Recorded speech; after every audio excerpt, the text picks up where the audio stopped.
Hello everyone, welcome to economics classes. I am Priyanka. आज की इस वीडियो में हम मैराथन कर रहे हैं एनवायरमेंटल इकोनॉमिक्स की।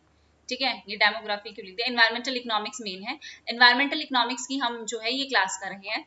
ऑलरेडी हम काफी यूनिट्स की मैराथन्स जो है वो कंप्लीट कर चुके हैं। माइक्रो इकोनॉमिक्स की हम कंप्लीट कर चुके हैं, मैक्रो इकोनॉमिक्स की हम कंप्लीट कर चुके हैं, मैथमेटिकल इकोनॉमिक्स हम कवर कर चुके हैं, पब्लिक इकोनॉमिक्स हम कवर कर चुके हैं, इंटरनेशनल इकोनॉमिक्स के पीवाई क्यू हम कर चुके हैं।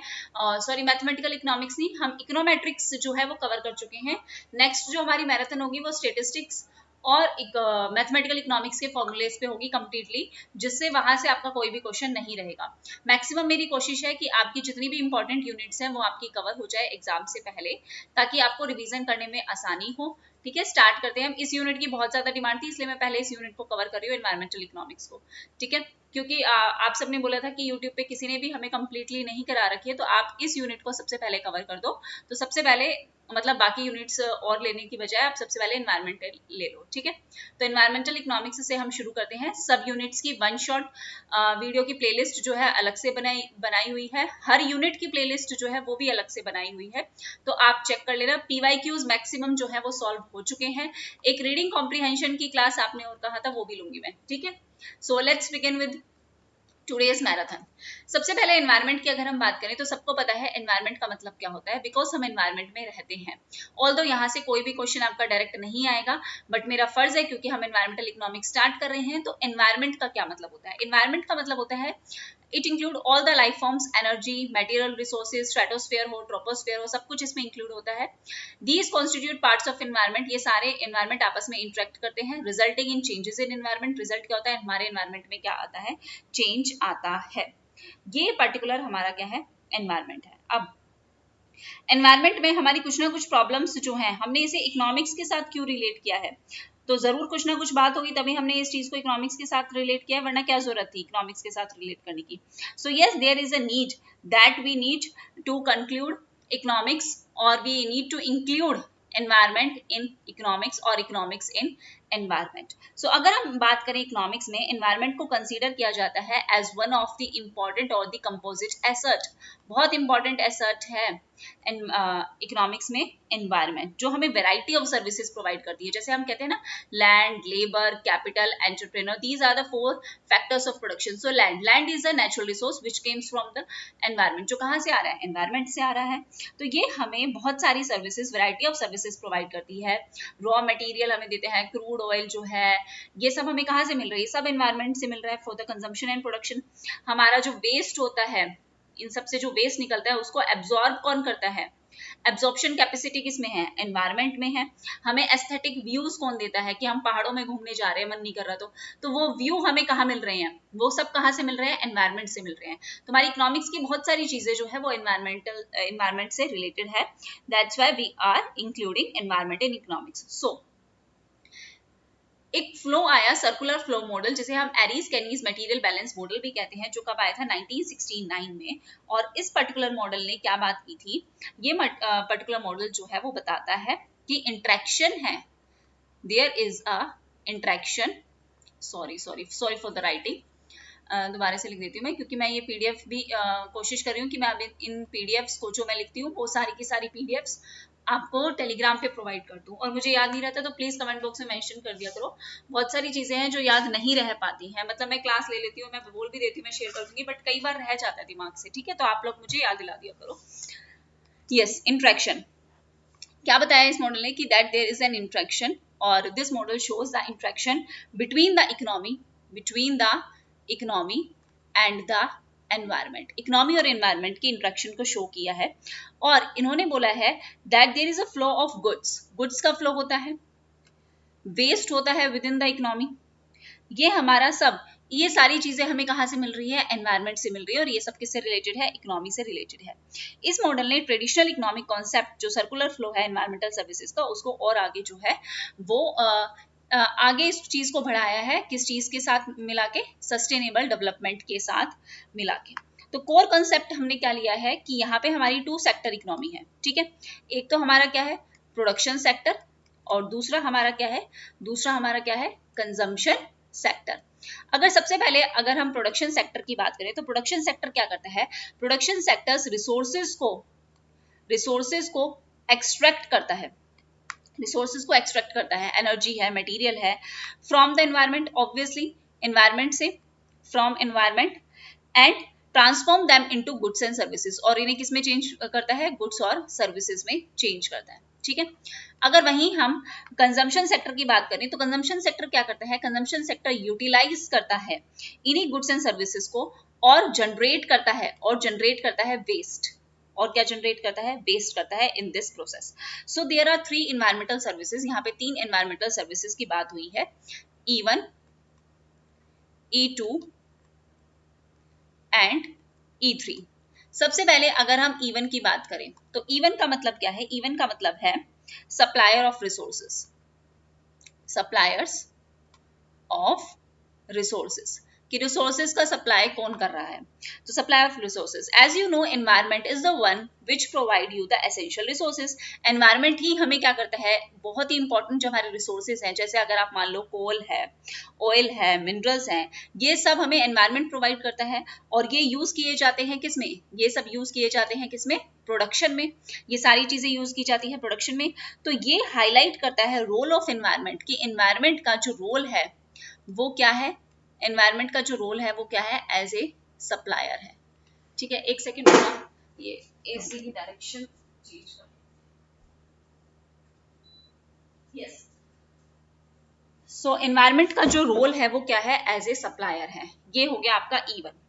अगर हम वही E2 की बात करें तो E2 का मतलब क्या होता है, E2 का मतलब होता है it is a sink for waste, waste के लिए किस तरीके से काम करता है, सिंक की तरह। जो हम वेस्ट हमारा जो जनरेट होता है at all stages of production, जो भी हम प्रोडक्शन कर रहे हैं, इंडस्ट्रियल प्रोडक्शन जो भी हो रही है at all stages of production, plus consumption हो रहा है, जैसे सीवेज है,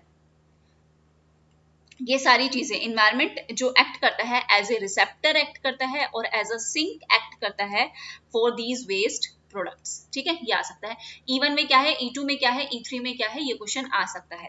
और E3 का मतलब क्या है, E3 का मतलब है ये हमें क्या प्रोवाइड करता है, it provides us amenity services. Amenity services का मतलब क्या है, एनवायरमेंट हमें एस्थेटिक व्यू जो है वो प्रोवाइड करता है, एस्थेटिक व्यूज हमें प्रोवाइड करता है, स्पेलिंग में गड़बड़ है, एस्थेटिक व्यू प्रोवाइड करता है, स्पिरिचुअल वैल्यू हमें देता है, माउंटेन्स हैं, सनसेट है, ये सारी चीजें हमें कहाँ से मिल रही हैं, ये सारी चीजें हमें कहाँ से मिल रही है, ये सब चीजें हमें मिल रही हैं एनवायरमेंट से। तो ये किसका पार्ट है, ये E3 का पार्ट है। ये सर्विसेज क्रूशियल है to improve the quality of life, हमारी क्वालिटी ऑफ लाइफ को इम्प्रूव करने के लिए, ह्यूमन वेलबींग के लिए, ये सारी चीजें हमारी इंपॉर्टेंट है। अब इसी में ये जो इसकी कैपेसिटी है एनवायरमेंट की, उसे हम क्या कहते हैं, इसे हम कहते हैं एसिमिलेटिव, एसिमिलेटिव, या फिर इसे हम क्या कहेंगे, कैरिंग कैपेसिटी, कि एनवायरमेंट कितना कैरी कर सकता है, उसकी क्या कैपेसिटी है वेस्ट को कैरी करने की। तो एनवायरमेंट की एबिलिटी, ये चीज क्या बताती है कि एनवायरमेंट की क्या एबिलिटी है, कि वो किस तरीके से एब्जॉर्ब कर सकता है, किस तरीके से रिसाइकिल कर सकता है आपके वेस्ट को। इसे ही हम क्या कहते हैं, इसे ही हम कहते हैं एसिमिलेटिव कैपेसिटी। ये क्वेश्चन जो है वो आ सकता है कि एसिमिलेटिव कैपेसिटी का मतलब क्या होता है। तो सिंपल सा मतलब होता है कि एनवायरमेंट की एबिलिटी, कि वो किस तरीके से एब्जॉर्ब और रिसाइकिल कर सके, ठीक है। जब वेस्ट प्रोडक्शन बहुत ज्यादा होगा, कैपेसिटी से ज्यादा वेस्ट प्रोडक्शन हो रहा है, वेस्ट प्रोडक्शन आपका ज्यादा है किससे, एनवायरमेंट की कैरिंग कैपेसिटी से, तो क्या रिजल्ट होगा, देयर विल बी पोल्यूशन। तो क्या प्रॉब्लम आएगी, पोल्यूशन की प्रॉब्लम आएगी, जो हमारे लिए क्या क्रिएट करेगी, it will create a negative externality. ये क्या क्रिएट करेगी, एक नेगेटिव एक्सटर्नलिटी क्रिएट करेगी, जैसे एनवायरमेंट का डिग्रेडेशन होना, जैसे स्मोक है, ये सारी प्रॉब्लम्स हमारे सामने जो है वो क्रिएट हो जाएगी।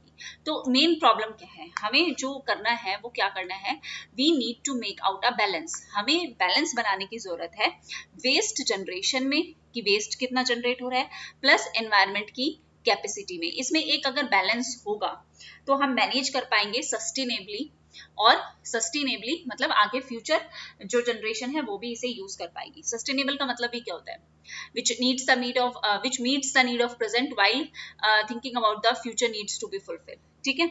सो अगर ये बैलेंस खत्म हो गया, अगर ये बैलेंस नहीं रहा, तो ऑब्वियसली ये प्रॉब्लम आएगी पॉल्यूशन की, एनवायरमेंटल डिग्रेडेशन की, जो हमारे एनवायरमेंट को और ह्यूमन हेल्थ को दोनों को ही क्या करेगी, हार्म करेगी। सो अगर हम बात करें इस मॉडल की कंप्लीट समरी क्या है, इस मॉडल की कंप्लीट समरी क्या है, तो ये हमें बताता है कि जो इकोनॉमी है वो डिपेंड करती है, जो इकोनॉमी है आपकी वो डिपेंड किस पे करती है, वो डिपेंड करती है एनवायरनमेंट पे, ना कि सिर्फ उसके रिसोर्सेज पे, बट रिसोर्सेज पे तो डिपेंड करती ही है, बट जो सिंक है एनवायरनमेंट का, जो इन वेस्ट को एब्जॉर्ब कर पा रहा है, और जो हमें एस्थेटिक वैल्यू प्रोवाइड कर रहा है, ये सारी चीजें जो है वो इंपॉर्टेंट है एनवायरनमेंट की। ठीक है, हालांकि हमें रिसोर्सेज तो दे ही रहे हैं, बट एज अ ये सिंक भी काम कर रहा है, एसिमुलेटिव कैपेसिटी भी है, प्लस ये हमें प्रोवाइड कर रहा है एस्थेटिक वैल्यू। तो रिसाइकलिंग होना विद इन द प्रोडक्शन और कंजम्पशन साइकिल रिड्यूस करना, ये कोई मतलब नहीं है, ये सफिशिएंट नहीं है, हमें और भी सारी चीजें जो है वो इंक्लूड करके चलनी पड़ेगी। और वो मेन चीज क्या है, वो है हमारी सस्टेनेबल डेवलपमेंट। ये बहुत जरूरी है अगर हमें एक बैलेंस बनाना है इकोनॉमिक एक्टिविटी में और एनवायरनमेंट की कैरिंग कैपेसिटी में। सिंपल सा मतलब ये है। ठीक है, इसके बाद हम नेक्स्ट मॉडल पे चलते हैं। नेक्स्ट हमारा क्या है, नेक्स्ट हमारा है लॉज ऑफ थर्मोडायनामिक्स। अगर किसी ने साइंस पढ़ी है 10th तक भी, तो ये चीज जो है वो आती है। ये पर्टिकुलर जो लॉ है, इसमें दो लॉ हैं, एक तो फर्स्ट लॉ ऑफ थर्मोडायनामिक्स है, एक सेकंड लॉ ऑफ थर्मोडायनामिक्स है, और ये वो ब्रांच ऑफ साइंस है जो डील करती है विद द रिलेशनशिप्स बिटवीन, किसके बीच में रिलेशन, हीट और एनर्जी के बीच में रिलेशन को बताती है। तो फर्स्ट लॉ ऑफ थर्मोडायनामिक्स क्या कहता है, फर्स्ट लॉ ऑफ थर्मोडायनामिक्स कहता है कि energy can neither be create nor be destroyed. ठीक है, एनर्जी बहुत आसान है, ये आपने 10th में ही पढ़ा होगा, energy can neither be created nor destroyed. ना ही हम एनर्जी को क्रिएट कर सकते हैं, ना ही हम एनर्जी को डिस्ट्रॉय कर सकते हैं। वी कैन ओनली ट्रांसफर और change from one two another. हम इसे ट्रांसफर या चेंज कर सकते हैं, मैकेनिकल टू इलेक्ट्रिकल, या आपने देखा होगा इलेक्ट्रिकल टू मैकेनिकल, हम सिर्फ इसे ट्रांसफर कर सकते हैं या चेंज कर सकते हैं from one form to the another. ठीक है, वही हमारा फर्स्ट लॉ ऑफ थर्मोडायनेमिक्स है। और ये फर्स्ट लॉ ऑफ थर्मोडायनेमिक्स हमें क्या बताता है कि जितने भी हम रिसोर्सेज जो हैं वो एक्सट्रैक्ट कर रहे हैं प्रोडक्शन प्रोसेस के थ्रू, उतना ही बराबर जो है वेस्ट भी क्या हो रहा है, जनरेट हो रहा है। जैसे कोयल, हम नेचुरल उसका मिनरल्स को एक्सट्रैक्ट करते हैं, तो उसके साथ साथ वेस्ट भी तो जनरेट हो रहा है ना, वेस्ट भी तो जनरेट हो रहा है, पॉल्यूशन भी तो क्रिएट हो रहा है। तो क्या कहते हैं कि जितने ज्यादा हम रिसोर्सेज को एक्सट्रैक्ट करेंगे, उतना ही प्रोडक्शन प्रोसेस के लिए हम जितने भी रिसोर्सेज को एक्सट्रैक्ट कर रहे हैं, उतना ही वेस्ट हमारा क्या होगा, जनरेट होगा। और इकोनॉमी की ग्रोथ होगी क्योंकि हम मिनरल्स ले रहे हैं, बट ये जो है इन चीजों को हमें क्या करने की जरूरत है, हमें लिमिट लगाने की जरूरत है कि हम कितने इन चीजों को ना निकाल के, पॉल्यूशन ना करके हम किस चीज से क्या कर सकते हैं, सब्स्टिट्यूट कर सकते हैं, हमें ये देखने की जरूरत है। तो डिग्री ऑफ सब्स्टिट्यूटेबिलिटी बहुत इंपॉर्टेंट है, ये डिफाइन करने के लिए हमारी एक लिमिट होनी चाहिए। हर चीज की एक लिमिट होती है ना, तो इस चीज की भी एक लिमिट है कि आप कब तक रिसोर्सेज को एक्सट्रैक्ट करते जाओगे और पॉल्यूशन जो है करते जाओगे, और एनवायरनमेंट कब तक ही उस चीज को, उसकी क्या ही कैपेसिटी है कि वो कब तक उसे एब्जॉर्ब कर सकता है। ठीक है, अब सेकेंड लॉ ऑफ थर्मोडायनेमिक्स क्या कहता है, सेकेंड लॉ ऑफ थर्मोडायनेमिक्स आपको ये कहता है एंट्रोपी के बारे में। ठीक है, सेकेंड लॉ ऑफ थर्मोडायनेमिक्स आपको एंट्रोपी के बारे में बताता है कि अगर एनर्जी एक बार जनरेट हो गई, अगर एक एनर्जी एक बार जनरेट हो गई किसी कंजम्पशन पर्पस के लिए, तो वो फिर दूसरे काम के लिए क्या हो जाएगी, वो अनअवेलेबल हो जाएगी। ठीक है, जैसे मान लो कि आपका ये रूम है, ये बिखरा हुआ है, यहाँ पे कुछ है, यहाँ पे कुछ है, ये मेरी ड्राइंग बहुत अच्छी नहीं है, मान लो ये सारी चीजें जो है वो बिखरी हुई है, तो इसका मतलब क्या है, आपने इसे क्या कर दिया, मान लो इसे आपने क्लीन कर दिया। ठीक है, एकदम साफ सुंदर ये आपका रूम हो गया, ये आपका बेड, ये आपकी स्टडी टेबल, ठीक है, ये मान लो ये सारी चीजें, ये आपका बड़ा सा टीवी है। ठीक है, ये आपने बिल्कुल क्लीन कर दिया रूम। तो आपने क्या बोला कि अगर आपने एक अनटाइडी रूम को क्लीन कर दिया, तो इसका मतलब क्या है, आपने डिसऑर्डर से उस चीज को किस में लिया है, उस चीज को ऑर्डर में लिया है। मतलब आप हाई एंट्रोपी से उस चीज को किस में लिया है, लो एंट्रोपी में लिया है। हाई एंट्रोपी क्या है कि ये रिसोर्सेज जो है वो बने हुए थे, आपने इसे निकाल के क्या कर दिया, डिसऑर्डर क्रिएट कर, वो ऑर्डर में ले आया, आप निकाल है, ऑर्डर से आप इसको किस में लिया, डिसऑर्डर से लिया है। तो हाई एंट्रोपी से लो एंट्रोपी में आपने चेंज किया। तो अगर एक आप अनटाइडी रूम को जो है अनटाइडी रूम को ट्रांसफॉर्म कर रहे हो, तो इसका मतलब आप क्या कर रहे हो, आप हाई एंट्रोपी से चीजों को लो एंट्रोपी में लेके आ रहे हो। ठीक है, यही मतलब है इस पर्टिकुलर लॉ का। ठीक है, अब चलते हैं हम आगे। तो सेकंड लॉ एंट्रोपी से रिलेटेड है, और फर्स्ट लॉ आपका क्या कहता है कि अगर एक बार जनरेट हो गई, मतलब energy can neither be create nor be destroyed, it can be transform from one form to another form. Okay ना। नेक्स्ट हमारा टॉपिक है पब्लिक गुड्स का और प्राइवेट गुड्स का। ऑल्दो मैंने पब्लिक इकोनॉमिक्स कराई थी तब भी कराया था, दोबारा भी करवा देती हूँ, कोई दिक्कत नहीं है। देखो सबसे पहले अगर हम बात करें पब्लिक गुड्स और प्राइवेट गुड्स की, तो पब्लिक हमें पता है कि प्राइवेट गुड्स हमारे राइवल होते हैं, एक्सक्लूडेबल होते हैं, बहुत इंपॉर्टेंट है, मतलब इसके बिना पेपर नहीं बनेगा, ध्यान रखना। ठीक है, प्राइवेट गुड्स आपके क्या होते हैं, राइवल भी होते हैं, एक्सक्लूडेबल भी होते हैं।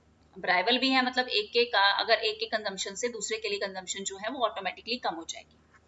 कॉमन गुड्स राइवल तो है कि इसकी कंजम्पशन से दूसरे के लिए कंजम्पशन तो कम होगी, बट नॉन एक्सक्लूडेबल है, हम किसी को एक्सक्लूड नहीं कर सकते। अब कॉइन निकालने से किसी को एक्सक्लूड नहीं कर सकते, और इस प्रॉब्लम को सॉल्व करने के लिए हमारे पास कॉमन प्रॉपर्टी राइट्स जो हम आगे पढ़ेंगे वो भी है। ठीक है, क्लब गुड्स जो नॉन राइवल है, किसी से किसी को कोई कंजम्पशन से किसी को फर्क नहीं पड़ेगा, बट एक्सक्लूड कर सकते हैं। ठीक है, अब सिनेमा में गए, सिनेमा में सिर्फ वही इंसान जा सकता है ना जिसके पास टिकट होगी, तो एक्सक्लूड तो कर दिया, लेकिन वहां जाने के बाद ऐसा थोड़ी ना है कि हम सब मूवी देखने बैठे हैं और आपको ज्यादा दिखेगी और मुझे कम दिखेगी, सबके लिए बराबर ही होगी वो। वो नॉन राइवल है। पब्लिक गुड्स कौन से हैं, एयर, नेशनल डिफेंस, ये सब किसकी कैटेगरी में आ जाते हैं, पब्लिक गुड्स की कैटेगरी में आ जाते हैं। और पब्लिक गुड्स की वजह से क्या होता है, there will be a market failure. Market failure होता है because there is a problem of missing market. यहाँ पे मार्केट नहीं है, there is a problem of missing market in case of public goods. Non excludable है, non rival है, non rejectable है। अगर मान लो वो पाकिस्तान का और इंडिया का जो वॉर हुआ था और हमें जो डिफेंस की फैसिलिटी मिली थी, अब मैं जाके मना कर दूं कि मुझे जरूरत नहीं है गवर्नमेंट की डिफेंस की, ठीक है, ऐसा हो सकता है, नहीं हो सकता ना। सो नॉन रिजेक्टेबल, आप रिजेक्ट नहीं कर सकते। ठीक है, अब मेन रीजन क्या है कि प्राइवेट सेक्टर्स क्यों पब्लिक गुड्स जो है वो प्रोवाइड नहीं करते। एक तो हमें पता है कि इसकी मार्जिनल कॉस्ट क्या है, 0 है, और यहाँ मार्जिनल कॉस्ट क्या होती है, ग्रेटर देन 0 होती है। अब मेन रीजन क्या है कि प्राइवेट सेक्टर्स क्यों नहीं प्रोवाइड करते पब्लिक गुड्स को, because there is a difficulty in projecting the property rights. हम प्रोजेक्ट नहीं कर पाते हैं एग्जैक्ट उसकी वैल्यू को, हम जो है वो डिफाइन नहीं कर पाते, इस वजह से प्रॉब्लम होती है। ठीक है, अब पब्लिक गुड्स को हम और क्या कहते हैं, पब्लिक गुड्स को हम कलेक्टिव कंजम्पशन गुड्स भी कहते हैं, ये ध्यान रखना। कलेक्टिव कंजम्पशन गुड्स भी हम कहते हैं पब्लिक गुड्स को। ओके नाउ यस, सो अब क्वासी पब्लिक गुड्स क्या होते हैं, ये शायद पिछली बार शायद आप लोगों का डाउट था, किसी ने शायद मैसेज किया था इंस्टा पे या पता नहीं, ध्यान नहीं मुझे। Quasi public goods, quasi public goods क्या होंगे, जो नियर पब्लिक है, जो नियर पब्लिक गुड्स हैं, जिनमें कुछ फीचर्स तो पब्लिक गुड्स के होंगे, ठीक है, और कुछ होंगे प्राइवेट के। जैसे पब्लिक के कैसे होंगे, ये नॉन राइवल ही, ये सेमी नॉन राइवल है, सेमी नॉन राइवल होते हैं, सेमी नॉन एक्सक्लूडेबल होते हैं। ठीक है, आधे अधूरे। जैसे सेमी नॉन राइवल, राइवल का क्या मतलब है, सेमी नॉन राइवल का मतलब जैसे मैंने एग्जांपल दिया था कि एक ओपन वाईफाई है, एक ओपन वाईफाई है किसी जगह पे, ठीक है, कुछ लोग हैं, जब तक तो कोई दिक्कत नहीं है, लेकिन एकदम से अगर बहुत ज्यादा यूजर्स बढ़ जाते हैं तो वो स्पीड जो है वो कम हो जाएगी। तो वो पहले तो राइवल नहीं थे, नॉन राइवल थे, लेकिन धीरे धीरे धीरे धीरे वो क्या हो जाएंगे, राइवल हो जाएंगे, क्योंकि एकदम से अगर यूजर्स बढ़ेंगे तो वाईफाई की स्पीड कम हो जाएगी। तो ये सेमी नॉन राइवल होते हैं। सेमी नॉन एक्सक्लूडेबल का एग्जांपल दिया था कि ऑल्दो जैसे एंट्री फीस है, इस पार्क में एंट्री करने की फीस है, तो जब तक फीस नहीं पेगी ये एक्सक्लूडेबल है, लेकिन एक बार आप अंदर चले गए तो ऐसा नहीं है कि आपके यहाँ से इसको और इसको कोई फर्क पड़ेगा, सबके लिए बराबर जाएंगे, तो ये सेमी नॉन एक्सक्लूडेबल है। ठीक है, पूरी तरीके से एक्सक्लूड भी नहीं कर सकते और एक लिमिट से ज्यादा करना भी पड़ेगा, जैसे फीस चार्ज करके। तो प्राइवेट ये हो गए हमारे क्या, क्वाजी पब्लिक। अब अगर हम बात करें प्राइवेट गुड्स की, अब अगर हम बात करें प्राइवेट गुड्स की, तो प्राइवेट गुड्स हमें पता है क्या होते हैं, ये एक्सक्लूडेबल भी होते हैं और राइवल भी होते हैं। ये वो गुड्स हैं जो प्राइवेट इंडिविजुअल कंज्यूम करते हैं अपनी वांट्स को सेटिस्फाई करने के लिए। सिंपल सी मार्केट है, सिंपल सी बात है। तो एक्सक्लूडेबल भी होंगे कि हम किसी को एक्सक्लूड कर सकते हैं, जो पे नहीं कर सकता उसको एक्सक्लूड कर दो, भाई तुम्हें बस की नहीं पैसे देना मत लो वो सामान। और राइवलरी इन कंजम्पशन कि अगर एक कंजम्पशन अगर एक पर्सन ने उसे कंज्यूम किया तो दूसरे के लिए वो चीज जो है वो कम अवेलेबल होगी, उस अमाउंट में कम अवेलेबल होगी। ठीक है, वो हो गए आपके प्राइवेट गुड्स। हो चुका है ऑलरेडी हमारा, बट मैं सिर्फ रिवाइज कर रही हूँ। क्लब गुड्स हमारे कौन से हो गए, क्लब गुड्स वो हो गए जो आर्टिफिशियली क्या है, स्केयर्स हैं। जैसे एग्जांपल यहाँ पे लिख भी रखा था वो पॉन्ड वोन्ड वाला टोल रोड है प्राइवेट, हाँ टोल रोड है, ये तो ये तो कॉमन गुड है। क्लब गुड हमारे cinema, private park, satellite TV, ये सब किस में आ गए, ये सब क्लब गुड में आ गए। मतलब ये आइटम अवेलेबल है पब्लिक की बेनिफिट के लिए, और ये फर्क नहीं पड़ता इससे कितने लोग इसे कंज्यूम कर रहे हैं। जैसे नॉर्मल से सिनेमा का एग्जांपल दिया था, तो ये तो ठीक है कि ये एक्सक्लूडेबल है, बट ये नॉन ड्राइवल है ना, कि एक की कंजम्पशन से दूसरे इंसान की कंजम्पशन पे कोई भी फर्क नहीं पड़ेगा। ठीक है, अब ये रोड है, इस रोड पे सब चल सकते हैं, टोल टैक्स दिया है तो चल सकते हैं ना सब। ऐसा तो नहीं है कि अगर मैं इस रोड पे चल रही हूँ तो आपके लिए रोड कम पड़ जाएगी। हालांकि ऐसा तो होगा ही कि अगर बहुत ज्यादा भीड़ आ जाती है तो फिर यहाँ पे प्रॉब्लम जो है, यहाँ पे भी प्रॉब्लम जो है वो क्रिएट होती है। ठीक है, सो आर्टिफिशियली स्केर्स गुड्स के लिए है, और एक्सक्लूडेबल है, और क्या है, नॉन ड्राइवल है।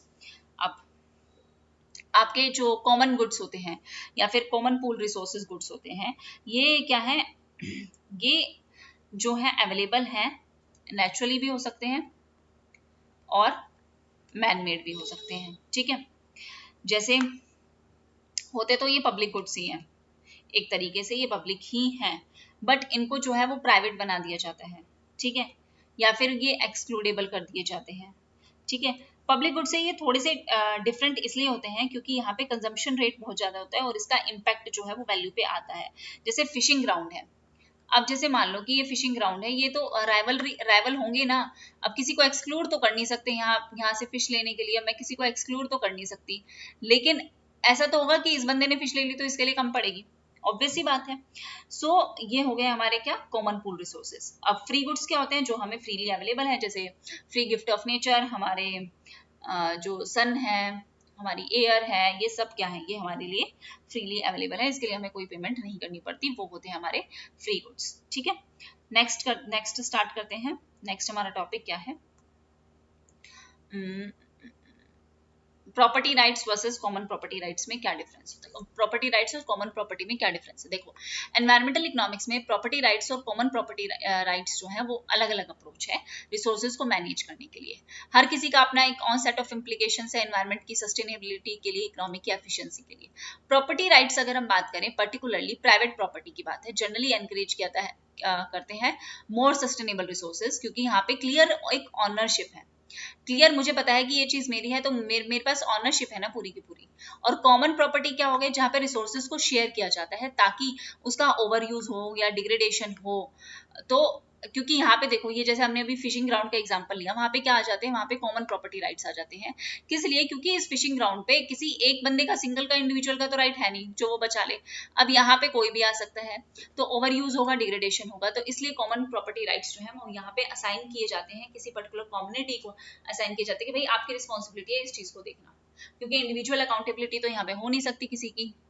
सो नेक्स्ट हम करते, इसकी वजह से कुछ कॉमन प्रॉपर्टी राइट्स जो है वो डिफाइन हो एक क्योंकि ये तो एक राइवल है, क्योंकि ये गुड्स क्या होते हैं, ये राइवल होते हैं और नॉन एक्सक्लूडेबल होते हैं। प्रॉब्लम ये आती है, तभी हमें कॉमन प्रॉपर्टी राइट्स जो है वो डिफाइन करने पड़ते हैं, क्योंकि ये नॉन एक्सक्लूडेबल है बट ये राइवल है, एक की कंजम्पशन से दूसरे की कंजम्पशन पे फर्क पड़ेगा, इसका ओवर यूज होना, अंडर मेंटेन होना प्रॉब्लम क्रिएट कर सकता है।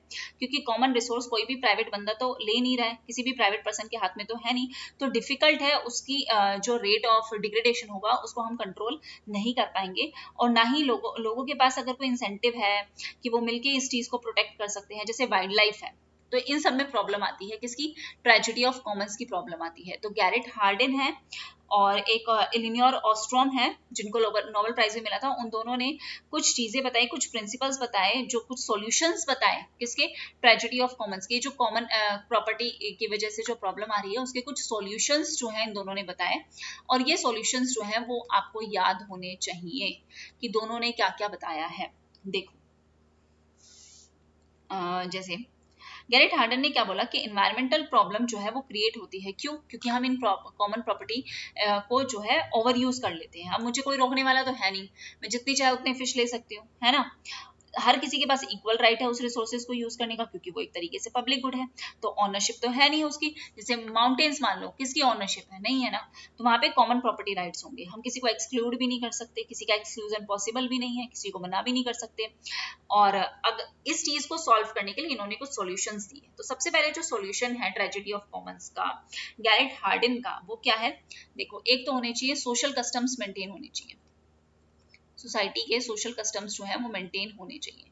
दूसरी चीज इन्होंने क्या बोली, इन्होंने बोले ट्रेडेबल अलाउंसेस। इसको एज इट इज याद कर लेना, इसका कोई ऑप्शन नहीं है मेरे पास, क्योंकि ये एज इट इज आते हैं ट्रेडेबल अलाउंस। तीसरा क्या है, ज्वाइंट ऑनरशिप की रिक्वायरमेंट है कि आप जो है वो ज्वाइंट ऑनरशिप में रहो, और ज्वाइंट ऑनरशिप से ही इसी की जरूरत है ताकि किसको यूज किसको कंट्रोल कर सके, ओवर यूज को कंट्रोल कर सके। फोर्थ अगर हम कहें तो गवर्नमेंट के रेगुलेशन की रिक्वायरमेंट है कि गवर्नमेंट रेगुलेट करे, गवर्नमेंट रेगुलेशन इज रिक्वायर्ड।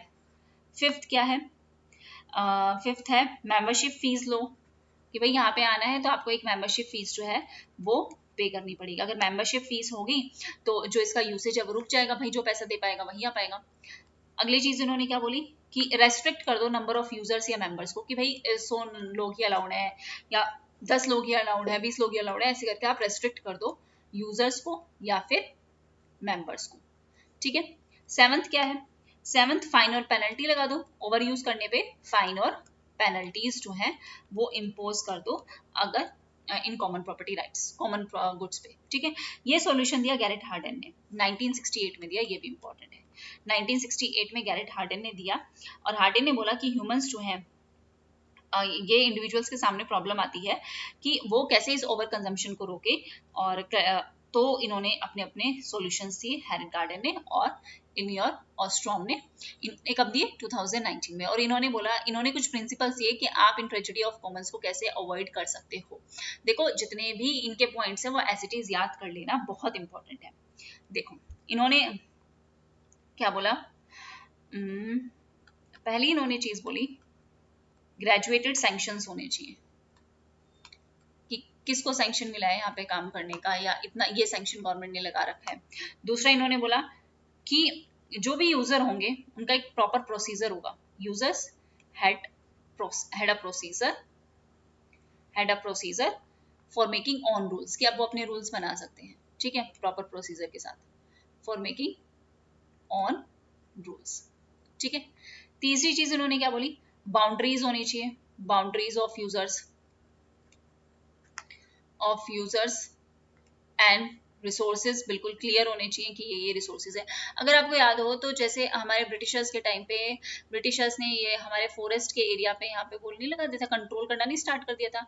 फिर ट्राइबल्स के लिए प्रॉब्लम आई थी कि वो लोग कहाँ जाएंगे, तो उनका एक कंफाइंड एरिया था कि वहाँ पे कोई भी नहीं जा सकता, ऐसे करके था ना कुछ हिस्ट्री में।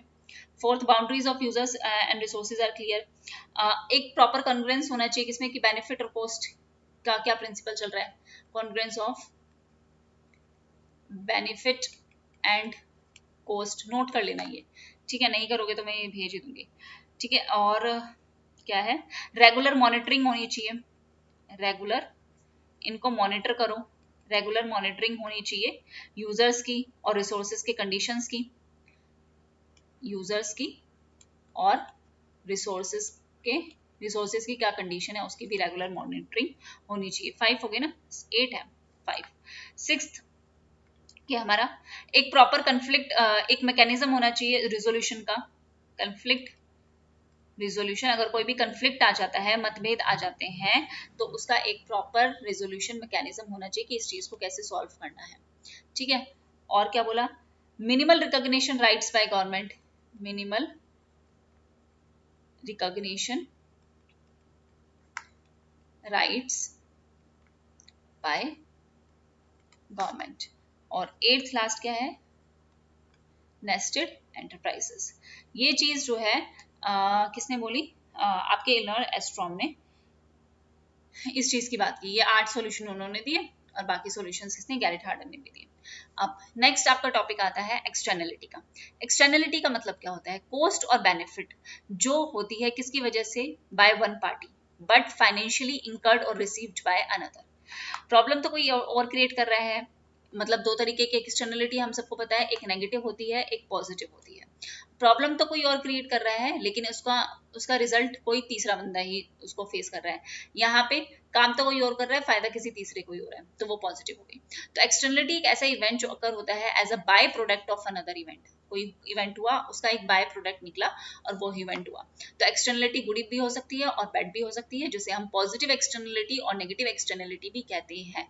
Externalities can also be generated when something is made, मतलब प्रोडक्शन एक्सटर्नलिटी भी होती है, और कोई चीज यूज हो तो उसकी वजह से कंजम्पशन एक्सटर्नलिटी भी होती है। पॉल्यूशन होता है बाय कम्यूटिंग टू वर्क, या फिर केमिकल स्पिल हो गया, इम्प्रॉपरली स्टोर्ड वेस्ट, या ये सारे एग्जांपल्स हैं किसके, एक्सटर्नलिटीज के।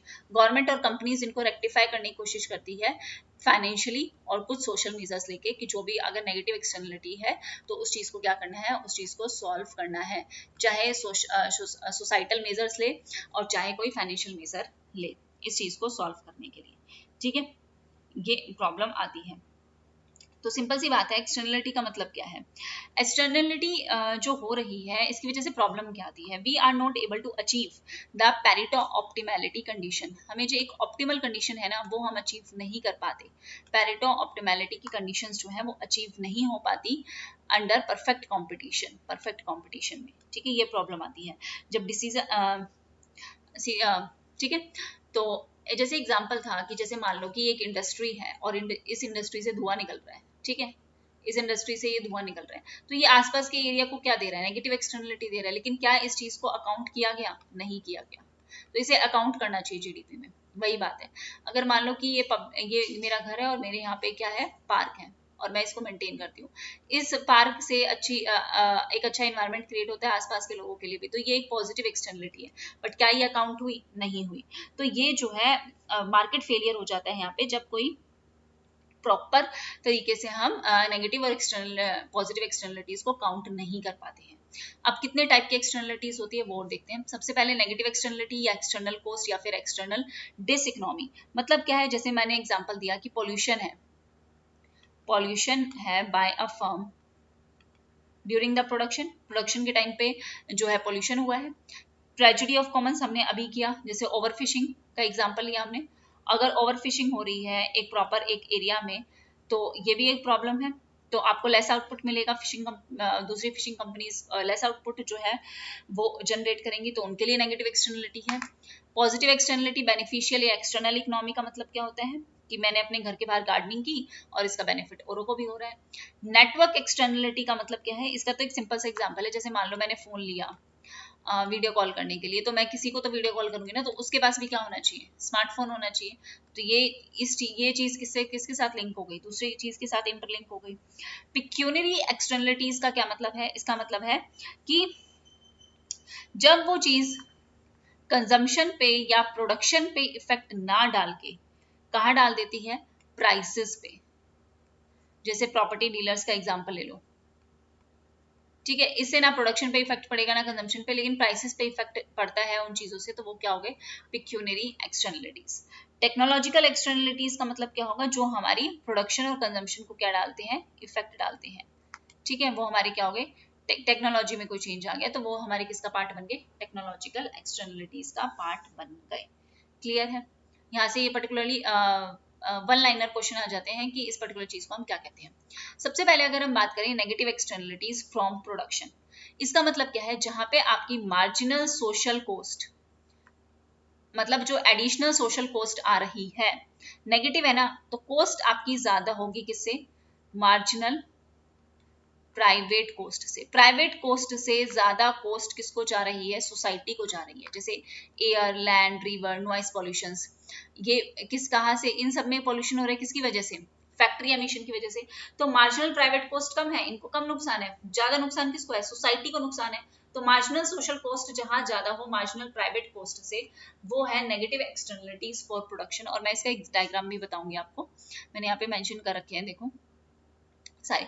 अब नेगेटिव प्रोडक्शन एक्सटर्नलिटी हमने क्या बोला, जहां पे आपकी मार्जिनल सोशल कॉस्ट ज्यादा है, किससे, मार्जिनल प्राइवेट कॉस्ट से। अब देखो इस साइड आपके मार्जिनल प्राइवेट बेनिफिट और मार्जिनल सोशल बेनिफिट आ गए, इस साइड आपके आ गई मार्जिनल प्राइवेट कॉस्ट आ गई। जहां ये मिले वहां पे आपका क्या हो गया, इक्विलिब्रियम हो गया।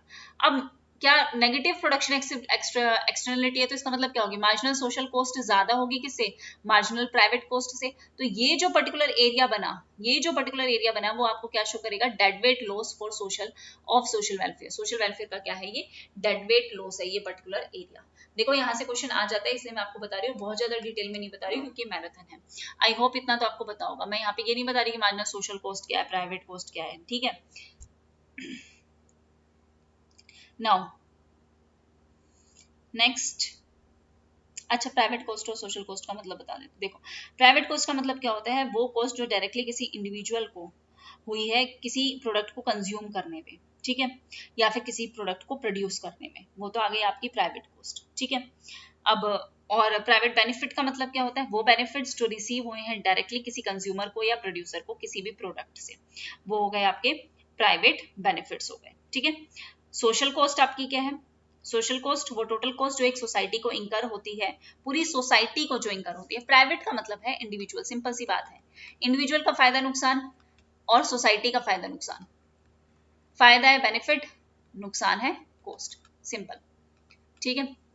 Now positive externalities from consumption का मतलब क्या है, जब आपको मार्जिनल सोशल बेनिफिट ज्यादा हो, पॉजिटिव है ना कंजम्पशन से, तो मार्जिनल सोशल बेनिफिट आपका ज्यादा हो किससे, आपके मार्जिनल प्राइवेट बेनिफिट से, ठीक है।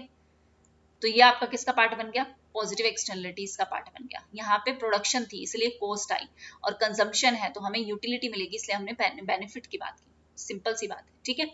एग्जाम्पल जैसे एक्सटर्नल बेनिफिट म्यूजियम से मिल रहा है या डी फिल्म रिलेटर से मिल रहा है, ठीक है। अब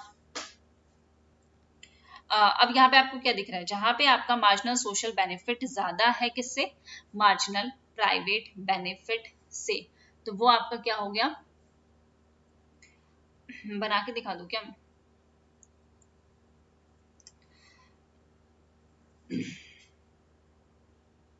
देखो सिंपल है, ये आपकी क्या हो गई, मार्जिनल सोशल कॉस्ट या मार्जिनल प्राइवेट कॉस्ट, ठीक है, ये वाली लाइन, ये आपकी क्या होगी, मार्जिनल प्राइवेट बेनिफिट। और अब अगर आपका मार्जिनल सोशल बेनिफिट ज्यादा है किससे, मार्जिनल प्राइवेट बेनिफिट से, तो ये पर्टिकुलर एरिया आपको क्या शो करेगा, dead weight loss of social welfare. ये डेड वेट लॉस शो करने के लिए ये एरियाज जो है वो होते हैं, ओके। तो ये हो गया आपका जहां पे पॉजिटिव एक्सटर्नलिटी, जहां पे सोशल बेनिफिट ज्यादा है और प्राइवेट बेनिफिट कम है। अच्छा ये एग्जांपल डिफिब्रिलेटर्स, एग्जांपल तो ऐसे दे दिया, इसका मतलब क्या है, इसका मतलब ये होता है ये एक इक्विपमेंट होता है, एक पर्टिकुलर इक्विपमेंट होता है जो हॉस्पिटल्स में यूज किया जाता है, ठीक है, जो हॉस्पिटल्स में यूज किया जाता है जब हमारे हार्ट मसल्स की मूवमेंट होती है ना, तो हार्ट को कंट्रोल करने के लिए, वो इलेक्ट्रिक शॉक नहीं देते, वो वाला, वो है नाउ। जब हार्ट अटैक आ जाता है तो एकदम वापस से उसको रीगेन करने के लिए तब जो शॉक दिया जाता है। अब पॉजिटिव एक्सटर्नलिटीज फ्रॉम प्रोडक्शन का मतलब क्या है, जब आपकी marginal social cost of production कम हो किससे, आपकी मार्जिनल प्राइवेट कॉस्ट से, क्योंकि यहाँ पे प्रोडक्शन की बात हो रही है। तो सोशल कॉस्ट और पॉजिटिव है ना, तो सोसाइटी को कम कॉस्ट पड़े, सीधी सी बात है। तो marginal social cost of production कम हो किससे, मार्जिनल प्राइवेट कॉस्ट से। इंडिविजुअल को ज्यादा कॉस्ट होगी लेकिन सोसाइटी को कम कॉस्ट होगी, तो वो हमारा क्या है, पॉजिटिव एक्सटर्नलिटीज का पार्ट है। जब आपकी मार्जिनल सोशल कॉस्ट आपकी कम है, सोशल मार्जिनल कॉस्ट आपकी कम है किस, ठीक है, ये आपके बेनिफिट हो गए, और इस साइड आ गया बेनिफिट आपके ये नेगेटिव स्लोप, और ये कॉस्ट आपकी पॉजिटिव स्लोप। तो मार्जिनल सोशल कॉस्ट आपकी कम है किससे, आपके मार्जिनल प्राइवेट कॉस्ट से, ये आपकी मार्जिनल प्राइवेट कॉस्ट। तो ये जो दोनों का डिफरेंस आया वो आपके डेड वेट वेलफेयर लॉस है, ठीक है, समझ में आ रहा है। देखो प्रोडक्शन की बात है, कॉस्ट आएगा, और पॉजिटिव है तो सोसाइटी को कम कॉस्ट पड़ेगी और प्राइवेट को ज्यादा कॉस्ट पड़ेगी, याद रखने के लिए बता रही हूँ मैं सिर्फ, ठीक है, ताकि एग्जाम में दिमाग में आ जाए। नेगेटिव एक्सटर्नलिटीज फ्रॉम कंजम्पशन की बात है, तो कंजम्पशन की बात है तो यहाँ पे क्या आएगा, बेनिफिट आएगा। प्रोडक्शन की बात है तो क्या आएगा, कॉस्ट आएगा।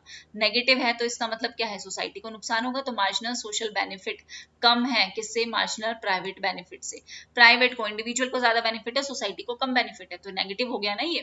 तो देखो मार्जिनल प्राइवेट बेनिफिट है, मार्जिनल सोशल बेनिफिट है, मार्जिनल सोशल बेनिफिट कम है और मार्जिनल प्राइवेट बेनिफिट ज्यादा है, तो ये जो डिफरेंस आया ये जो डिफरेंस आया वो आपका क्या आया, वेलफेयर लॉस। ये ABC आपका क्या है, वेलफेयर लॉस। और ये पर्टिकुलर एरिया क्या शो करता है, ओवर एलोकेशन। अगर आ जाए क्वेश्चन तो ध्यान रखना, ठीक है, क्लियर है। Now moving toward next. देखो नेक्स्ट है आपका वैल्यूएशन ऑफ एनवायरमेंटल गुड्स। हमें जो है एनवायरमेंटल गुड्स जो हमें मिल रहे हैं उसकी हम कैसे वैल्यूएशन करें। सिंपल बात देखो कि अगर आप घूमने जा रहे हो, वहां पे आपसे कितना प्राइस जो है वो चार्ज हो उस एरिया का, वो कौन डिफाइन करेगा। उसकी एनवायरमेंट की जो वैल्यू है वो कौन डिफाइन करता है, कैसे डिफाइन होगी उस एनवायरमेंट की वैल्यू। आप के घर के आसपास बहुत अच्छा गार्डन है तो उस प्रॉपर्टी के राइट्स क्या होंगे, ठीक है। आपके आसपास सारी चीजें आसानी से फैसिलिटीज जो है अवेलेबल है, उस प्रॉपर्टी के राइट्स क्या होंगे। या फिर एक ऐसा घर है जहाँ पे इंडस्ट्रीज हैं तो उस प्रॉपर्टी के राइट्स क्या होंगे। ये सिंपल सी बात है, इसलिए हम क्या करते हैं, गुड्स की वैल्यूएशन करते हैं।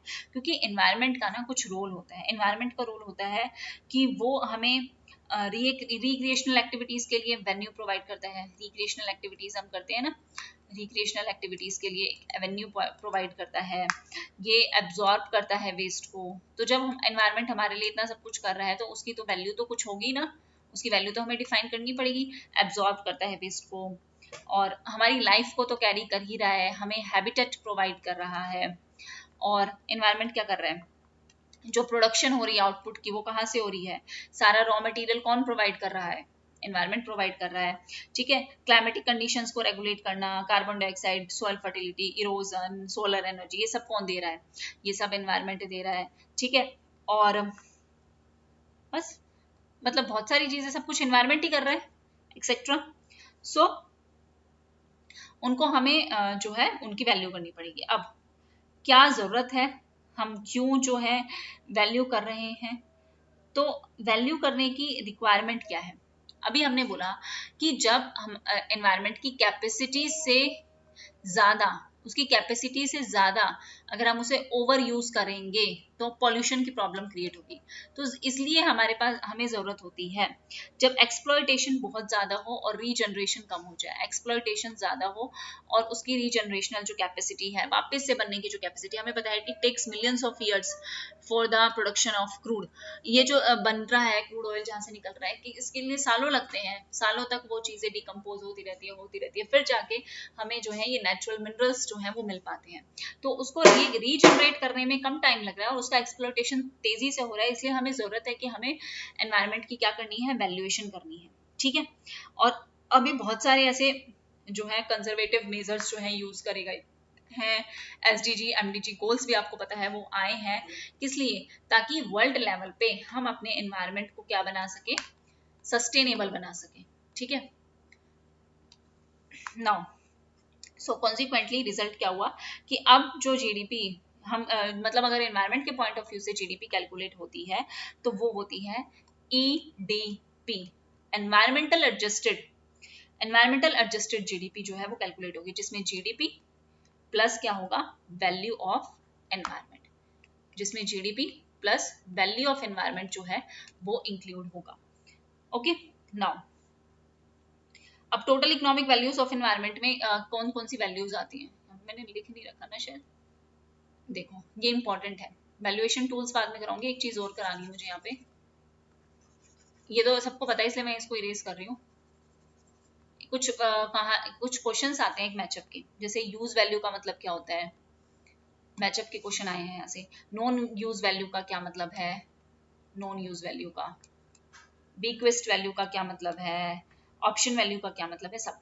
तो यूज वैल्यू का मतलब क्या होता है, यूज वैल्यू का मतलब होता है कि जो डिफरेंट यूज हम कर रहे हैं एनवायरनमेंट के प्रोडक्ट्स का। नॉन यूज वैल्यू का मतलब क्या है, जो एथिकल एस्पेक्ट्स हैं जो रिलेटेड है, साइकोलॉजिकल एस्पेक्ट्स जो रिलेटेड है, साइकोलॉजिकल या फिर एथिकल एस्पेक्ट्स जो रिलेटेड हैं किससे, एनवायरनमेंट से, वो उसकी नॉन यूज वैल्यू में है, ठीक है। मतलब वो वैल्यू जो लोग असाइन करते हैं किसी भी पर्टिकुलर गुड की, including the public goods as well. So हमें यूज वैल्यू और नॉन यूज वैल्यू को अलग अलग करना पड़ता है। Okay now non use value कुछ पार्ट्स में डिवाइडेड है, वो करना इंपॉर्टेंट है। पहले मैं सोच रही थी इतना इंपॉर्टेंट नहीं है, बट शायद मैंने MCQ अरेंज कर रही थी ना तो यहाँ से क्वेश्चन आया था कोई मैचअप का। तो देखो सबसे पहले क्या है आपकी option value. Option value. Option value का मतलब क्या होता है, जो भी एडिशनल वैल्यू हम रिसोर्सेज, नेचुरल रिसोर्सेज के लिए प्लेस करते हैं, ठीक है। जैसे मान लो कि लोगों ने कोई वैल्यू डिसाइड की कि हम ये ऑप्शन में रखते हैं कि हम इसको यूज कर सकते हैं, इस पर्टिकुलर गुड्स या सर्विसेज को हम फ्यूचर में यूज कर सकते हैं। अभी यूज नहीं कर रहे, बट हम फ्यूचर में इन गुड्स एंड सर्विसेज का फ्यूचर यूज कर सकते हैं, तो हमने इसकी एक वैल्यू जो है वो डिसाइड कर ली, ठीक है। नेचुरल रिसोर्सेज की ऑब्वियसली। एग्जिस्टेंस वैल्यू का मतलब क्या होता है, जो लोग चाहते हैं जिस चीज को मेंटेन करना, अभी एग्जिस्टेंस में उस चीज को मेंटेन करना, उस चीज को इम्प्रूव करना, तो out of sympathy for animals या नेचर्स या फिर उनके मॉरल कन्विंशन है, उसकी वजह से उस वैल्यू को जो है वो डिफाइन करते हैं, जो अभी एग्जिस्टेंस में है, तो उसकी वैल्यू को हम क्या कहते हैं, एग्जिस्टेंस वैल्यू, ठीक है। बीक्विस्ट वैल्यू क्या होती है, बीक्विस्ट वैल्यू का मतलब क्या होता है, बीक्विस्ट वैल्यू का मतलब है कि बस अपनी डिजायर है, हम चाहते हैं कि हमारा जो एनवायरनमेंट है उसे हम क्या करें, प्रिजर्व कर सके अपनी प्रेजेंट और अपनी फ्यूचर जनरेशन के लिए, ठीक है, अपनी प्रेजेंट प्लस फ्यूचर जनरेशन के लिए। एग्जिस्टेंस वैल्यू जो अभी एग्जिस्टेंस में है उसे प्रिजर्व करना है। ऑप्शन वैल्यू फ्यूचर के लिए है, बीक्विस्ट वैल्यू प्रेजेंट और फ्यूचर के लिए है, ठीक है, वो हमारी क्या हो गई, बीक्विस्ट वैल्यू। अब हम देखते हैं वैल्यूएशन टूल्स। कुछ वैल्यूएशन टूल्स हैं जो यूज किए जाते हैं एनवायरमेंटल गुड्स की वैल्यू को कैलकुलेट करने के लिए। तो सबसे पहला जो सबसे सिंपल होता है वो होता है मार्केट प्राइस। मार्केट प्राइस हम कैसे निकालते हैं, इक्विलिब्रियम कैसे निकालते हैं, जहां डिमांड और सप्लाई क्या हो जाए, इक्वल हो जाए, हमने उसकी मार्केट वैल्यू जो है वो डिफाइन कर ली। तो जहां पे भी डिमांड और सप्लाई का इंटरसेक्शन होगा, जहां पे भी डिमांड और सप्लाई का इंटरसेक्शन होगा, वहां पे प्राइस और क्वांटिटी जो है वो डिसाइड हो जाएगी कि इस पर्टिकुलर प्राइस पे ये पर्टिकुलर क्वांटिटी के लिए इतना प्राइस जो है वो विलिंगनेस टू पे है लोगों की। तो यहाँ पे प्रॉब्लम आती है, टैक्स लग जाए, सब्सिडी लग जाए, जिसकी वजह से जैसे मान लो कि सब्सिडी मिल गई तो फार्मर्स ने कुछ प्राइसेस कम कर दिए, ठीक है, टैक्स लग गया तो प्राइसेस कुछ ज्यादा बढ़ गए, तो इससे जो है एक पर्टिकुलर प्राइस जो है वो नहीं मिल पाता, प्राइस डिस्टोर्शन हो जाता है, ठीक है। या फिर होर्डिंग कर ली तो ब्लैक में सेल करने लगे, तो एक्चुअल वैल्यू जो है हमें इस चीज से पता नहीं चलती, ठीक है। उसके बाद मार्केट प्राइस के पास बात क्या है, हेडोनिक प्राइस मेथड। बहुत बार ये क्वेश्चन जो है वो आ चुका है। अब देखो ये डायग्राम है, इस डायग्राम से पता चल रहा होगा कि एक घर है जिसके आसपास कुछ नहीं है, उसकी एक अलग वैल्यू होगी, और एक घर जिसके आसपास पेड़ है, सारी चीजें हैं, सारी फैसिलिटीज है, उसकी वैल्यू क्या होगी, उसकी वैल्यू अलग होगी, सिंपल सी बात है। तो हेडोनिक प्राइस का मतलब क्या होता है, ये वैल्यूएशन जो है किसके लिए है, non marketed goods and services. अब आप घर खरीद रहे हो ना, आसपास का एनवायरनमेंट थोड़ी ना घर खरीद रहे हो, ये तो मार्केट में नहीं है ना, मार्केट ये तो सेल के लिए नहीं है ना, तो ये है non marketed goods and services के लिए, जो आपको एक अलग से क्या प्रोवाइड कर रहे हैं, एक अलग से एट्रीब्यूट, एक अलग से फीचर एड ऑन हो रहा है इस घर के साथ, तो इसकी वजह से जो है वो वैल्यू जो है वो अलग अलग होती है। अब कोई एक घर है जिसके आसपास सारी चीजें हैं, मॉल भी पास है, रेलवे स्टेशन भी पास है, बस स्टैंड भी पास है, उसकी वैल्यू ज्यादा होगी, और एक दूर दराज किसी इलाके में है, उसकी वैल्यू अलग होगी, उसकी वैल्यू कम होगी। तो ये है आपका हेडोनिक प्राइसिंग मेथड, ठीक है। यहाँ पे जो वैल्यू है किसी भी पर्टिकुलर प्रोडक्ट की, वो डिसाइड हो रही है उसके आसपास के एनवायरमेंटल एट्रीब्यूट्स और फीचर्स की वजह से, ठीक है, वैल्यू जो है वो डिसाइड हो रही है। अगर कोई प्रीमियम हाउस है, एक प्रीमियम लोकेशन पे है, पोश एरियाज पे है, तो इंडिविजुअल उसके लिए ज्यादा देने को तैयार होगा, और अगर एक दूर है, एक फैक्ट्री के पास है, तो उसके लिए वैल्यू को जो है वो कम देने को तैयार होगा। ये हो गया आपका हेडोनिक प्राइस मेथड। नेक्स्ट है आपकी शैडो प्राइसिंग। शैडो प्राइस का मतलब क्या होता है, जो एक मॉनेटरी वैल्यू, इसकी मेन कीवर्ड्स याद रखना, जो एक मॉनेटरी वैल्यू जो है असाइन की जाती है किसी करंट अननोएबल या फिर एक ऐसी चीज के लिए जिसकी वैल्यू को डिफिकल्ट है उसकी कॉस्ट लगाना, क्योंकि उसके करेक्ट मार्केट प्राइस नहीं है मार्केट में, ठीक है। तो उसकी हम एक अपनी वैल्यू जजमेंट के बेसिस पे जो है उसकी वैल्यू जो है वो निकाल लेते हैं। अब यहाँ पे क्या प्रॉब्लम आती है, यहाँ पे बाइस लेस की प्रॉब्लम आएगी। अब मेरा जो मन करेगा मैं उसके हिसाब से वो वैल्यू जो है वो डिफाइन कर लूंगी। तो ये बेस्ड होता है completely, it is based completely on the willingness to pay, कि किस पर्टिकुलर चीज के लिए कितना जो है इंसान विलिंग है पे करने के लिए। तो किसी भी गुड्स के लिए हाँ वो कितना विलिंग है पे करने के लिए, या किसी चीज को छोड़ने के लिए इंसान कितना देने को तैयार है। ये सब ये इसे हम क्या कहते हैं, शैडो प्राइसिंग है। Okay, now next travel cost method. बहुत आसान है। ट्रैवल कोस्ट मेथड का मतलब क्या है, ये इस असम्पशन पे बेस्ड है कि आप किसी जगह पे जा रहे हो तो उस जगह की जो वैल्यू है वो कैसे डिफाइन होगी, वो हमारा क्या है, ट्रैवल कोस्ट मेथड है। एक सेकंड, यस, इस असम्पशन पे बेस्ड है ये पर्टिकुलर मॉडल कि कंज्यूमर कितना कॉस्ट बियर करने के लिए तैयार है, और कॉस्ट के साथ साथ, पैसे के साथ साथ आपका टाइम, आपकी मनी, आपकी एनर्जी, सब कुछ। मुझे किसी पर्टिकुलर एरिया में जाना है, मेरा टाइम भी लग रहा है, मेरी कॉस्ट भी लग रहा है, तो एक कंज्यूमर पर्टिकुलर उस एनवायरमेंटल गुड्स एंड सर्विसेज को लेने के लिए कितनी ट्रैवल जो है वो कर सकता है। ये भी non market goods and services है। तो किसी भी एनवायरमेंट की जो वैल्यू है, ये एनवायरमेंटल सर्विसेज की जो वैल्यू है, वैल्यू ऑफ एनवायरमेंटल सर्विसेज जो है वो किसके बेसिस पर डिसाइड होती है, वो डिसाइड होती है on the opportunity cost you have spent, the time you have spent and the that you have incurred to avail that particular services। तो वो आपकी उस पर्टिकुलर एनवायरनमेंट की वैल्यू को डिफाइन करता है कि आप उसके लिए कितना टाइम और कितनी कॉस्ट जो है वो लगाने के लिए तैयार हो। मेनली जो डेवलप्ड कंट्रीज हैं वहां पे इस पर्टिकुलर मेथड का यूज किया जाता है रिक्रिएशनल फैसिलिटीज को की वैल्यू को डिफाइन करने के लिए। ठीक है, इस असम्पशन पे बेस्ड है कि ट्रैवल कॉस्ट क्या रिप्रेजेंट करती है, कि लोग जो है कितना विलिंग है किसी पर्टिकुलर साइट पे विजिट करने के लिए, बेस्ड करता है कि वो कितनी बार जो है, नंबर ऑफ ट्रिप्स कितनी है, कितनी बार उस जगह पे ट्रैवल जो है वो करते हैं, वो डिसाइड करता है उनकी वैल्यू क्या है, उनकी ट्रैवल कॉस्ट क्या पड़ रही है। तो उनकी रिवील्ड प्रेफरेंस जो है वो रिवील होती है कि एक पर्सन अगर महीने में 2-3 बार आ रहा है, 4 बार आ रहा है, तो मतलब उस जगह की वैल्यू उस पर्सन को ज्यादा होगी ना, तभी तो वो आ रहा है अपना कॉस्ट, अपना टाइम सब कुछ लगा के। ठीक है, तो ये इन्फॉर्मेशन कलेक्ट की जाती है थ्रू अ सर्वे, साइट्स के थ्रू, और इन सर्वेज में इंक्लूड होता है कि आप कितनी बार इस जगह पे आ गए, आप महीने में कितनी बार आते हो, कितना आपको घर से कितना ट्रैवल करते हो, आपका मोड क्या है ट्रैवलिंग का, कि आप बस से आ रहे हो, प्लेन से आ रहे हो, उसका क्या मोड है।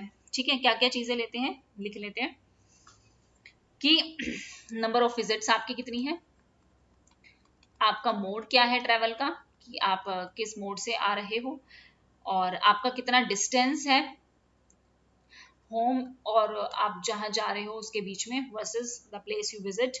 ठीक है, टाइम कितना स्पेंड किया आपने किसी पर्टिकुलर जगह पे, आप 10 दिन की ट्रिप पे जाते हो तो आप कितनी जगह कहाँ पे रुकते हो, 2 दिन यहाँ रुके या 1 दिन यहाँ रुके, यहाँ रुके, उसके हिसाब से जो है वो उसकी वैल्यूएशन जो होगी, ट्रैवल की वैल्यूएशन उस हिसाब से की जाएगी। ठीक है, ये 3 पार्ट्स में क्लासिफाइड है, ध्यान रखना। एक तो होती है आपकी individual travel cost method. Individual travel cost method में क्या रिलेशनशिप देखा जाता है कि नंबर ऑफ ट्रिप्स एक पर्टिकुलर इंडिविजुअल ने किए और उसके हिसाब से कितना कॉस्ट उसका लगा उस पर्टिकुलर डेस्टिनेशन पे पहुंचने के लिए, ये हो गया इंडिविजुअल। एक होता है zonal travel cost method. Zonal travel cost method क्या एनालाइज करता है कि नंबर ऑफ ट्रिप्स, पूरे जोन को नंबर ऑफ ट्रिप्स कितने लगे, किसी पर्टिकुलर जोन का मतलब है किसी पर्टिकुलर एरिया, पॉपुलेशन, एक पर्टिकुलर एरिया, एक particular population of an area, तो वो आ गया आपका जोन। तो ये नंबर ऑफ ट्रिप्स किसी पर्टिकुलर साइट पे पहुंचने के लिए into in relation to the zone, और ट्रैवल कॉस्ट कितनी लगी। एक थर्ड होता है हमारा random utility model. Random utility model क्या करता है, ये कंबाइन करता है टोटल कॉस्ट, आपका जो ट्रैवल कॉस्ट मेथड है, और जो कंटिजेंट वैल्यू है, अभी आगे बताऊंगी, कंटिजेंट वैल्यूएशन मेथड भी होता है। कंटिजेंट वैल्यूएशन है ये क्या डिटरमाइन करने के लिए कि नंबर ऑफ ट्रिप्स आपने कितनी लगाई है और कितनी सेट ऑफ पॉसिबिलिटीज हैं। तो ये 3 तरीके के मेथड्स जो हैं वो यूज होते हैं। ओके, नाउ नेक्स्ट हमारे वैल्यूएशन टूल में क्या है, हमारा production function approach. Production function approach क्या कहता है, ये एस्टिमेट किया जाता है टू ये क्या एस्टिमेट करता है, ये एस्टिमेट करता है indirect use value of environment, environment की इनडायरेक्ट वैल्यू यूज को डिफाइन करने के लिए। ठीक है, हमें देखना पड़ता है कि यहाँ पे एनवायरमेंटल सर्विसेज में और आउटपुट में क्या रिलेशन है, मॉनेटरीज वैल्यू हमें कितनी जो है वो प्रोवाइड हो रही है या लॉस हो रहा है हमारा। जैसे फॉर एग्जांपल अगर मैं एक एग्जांपल लूँ प्रोडक्शन फंक्शन अप्रोच का, तो प्रोडक्शन फंक्शन अप्रोच के क्या एग्जांपल हो सकते हैं। जैसे सबसे पहले हमें ये तो पता ही चल गया कि ये क्या लिंक जो है, अच्छा इसका जो कोर आइडिया है, जो मेन आइडिया है वो क्या है कि ये जो लिंक करता है ना प्रोडक्शन फंक्शन अप्रोच, क्या लिंक करता है, एनवायरमेंटल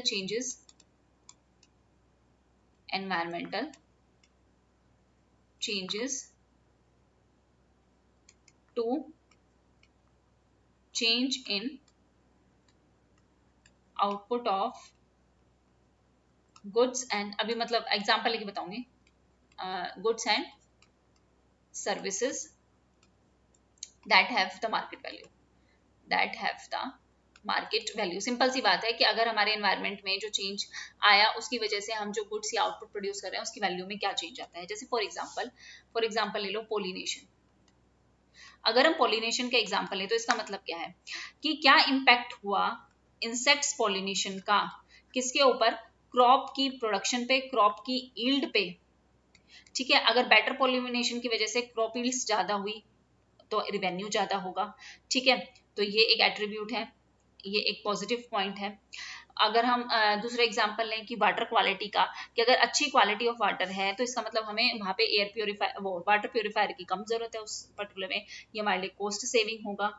तो ये सारे एग्जांपल्स हैं कि एनवायरमेंटल के चेंज से क्या इम्पैक्ट आता है आपके आउटपुट और गुड्स की सर्विसेज की मार्केट वैल्यू में। अगर इंसेक्ट पॉलिनेशन हमारा अच्छा है, उसकी वजह से हमारी क्रॉप यील्ड्स ज्यादा हो रही है, तो उस पर्टिकुलर क्रॉप की जो मार्केट वैल्यू है वो क्या होगी, इंप्रूव होगी। क्लियर है ना। और अगर बेकार है तो उसकी क्रॉप की वैल्यू जो है वो कम हो जाएगी, सिंपल सी बात है। तो ये आपका क्या हो गया, प्रोडक्शन फंक्शन अप्रोच। उसके बाद है contingent market technique. Contingent market technique जो है वो कंस्ट्रक्ट किया जाता है एक हाइपोथेटिकल मार्केट के लिए। सच में वो मार्केट है, एग्जिस्ट नहीं है, एक हाइपोथेटिकल मार्केट के लिए। और यहाँ पे एक सर्वे जो है वो कंडक्ट की जाती है, एक पर्टिकुलर सर्वे जो है वो कंडक्ट की जाएगी जहाँ पे इंटरव्यूज लिया जाएगा रिस्पोंडेंट्स का और उनसे पूछा जाएगा कि आपको अगर ये पूरा एनवायरमेंटल फंक्शन या ये सारी चीजें आपको फोरगो करनी पड़े तो आप कितना रिसीव करने के लिए तैयार हो, या कितना पे करने के लिए तैयार हो, या इस पर्टिकुलर सर्विसेज, एनवायरमेंट सर्विसेज के लिए ये चीज आपसे ले ली जाएगी तो कितना कंपनसेट आपको उसके बदले में किया जाएगा।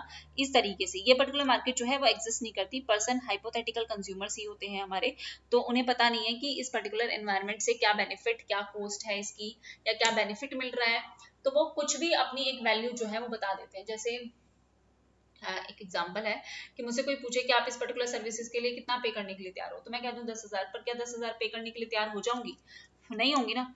तो वही बात है। नेक्स्ट है आपकी related goods approach. Related goods approach, अच्छा इसके साथ कंटिजेंट मार्केट टेक्निक है ना, इसके साथ ये कंटिजेंट वैल्यूएशन मेथड, दोनों एक साथ बता देती हूँ। कंटिजेंट वैल्यूएशन मेथड जो है वो यूज किया जाता है to estimate the value of benefit that do not have an established monetary value, जिसकी कोई monetary value established नहीं है, उस चीज के लिए जो है कंटिजेंट वैल्यूएशन मेथड का जो है वो यूज किया जाता है। ठीक है, अब अगर हम बात करें इस पर्टिकुलर मेथड में, तो इसमें भी एक सर्वे होती है जिसमें लोगों से पूछा जाता है कि आप इस पर्टिकुलर स्पेसिफिक बेनिफिट के लिए कितना विलिंग हो पे करने के लिए, तो यही कंटिजेंट वैल्यूएशन है जहां पे लोगों से पूछा जाएगा कि आप पर्टिकुलर चीज के लिए कितना पे करने के लिए तैयार हो। हाइपोथेटिकल बेनिफिट्स जो है कि लोग ये कहें कि भाई मैं इतना देने को तैयार हूं, तो वो उनकी प्रेफरेंस को शो करता है। ठीक है, वो उसकी प्रेफरेंस को शो करता है। और हालांकि ये बात वही जो मैंने पहले वाली एग्जांपल थी, जितना मैंने कहा है उतना मैं एक्चुअल में जरूरी थोड़ी ना है वो पे कर दूंगी। कई बार लोग उसकी वर्थ के अकॉर्डिंग क्या पता उतनी वैल्यू ना दे, और कई बार ये होता है कि वर्थ से ज्यादा बोल दे, तो कुछ भी हो सकता है, लेकिन एक्चुअल विलिंगनेस उनकी पे करने के लिए है या नहीं है ये नहीं पता, तो ये एक एप्रोप्रिएट मेथड नहीं माना जाता। ठीक है,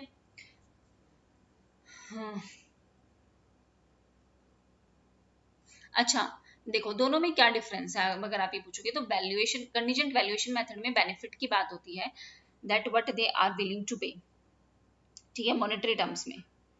और मार्केट जो टेक्निक है उसमें भी यही होता है कि रिस्पोंडेंट्स को पूछा जाता है कि आप कितना पर्टिकुलर पे करने के लिए तैयार हो अगर आपसे ये पर्टिकुलर चीज जो है वो फोरगो की जाए, ले ली जाए, तो आप कितना पे करने के लिए तैयार हो। जो यहाँ पे बेनिफिट्स की बात होती है कि ये बेनिफिट आपको मिल रहा है, आप इसके लिए कितना दे सकते हो, लेकिन यहाँ पे बोला जाता है कि ये चीज आपको छोड़नी पड़ेगी, तो उसके लिए उसकी वैल्यू क्या होगी। ठीक है, अब रिलेटेड गुड्स अप्रोच का मतलब क्या है?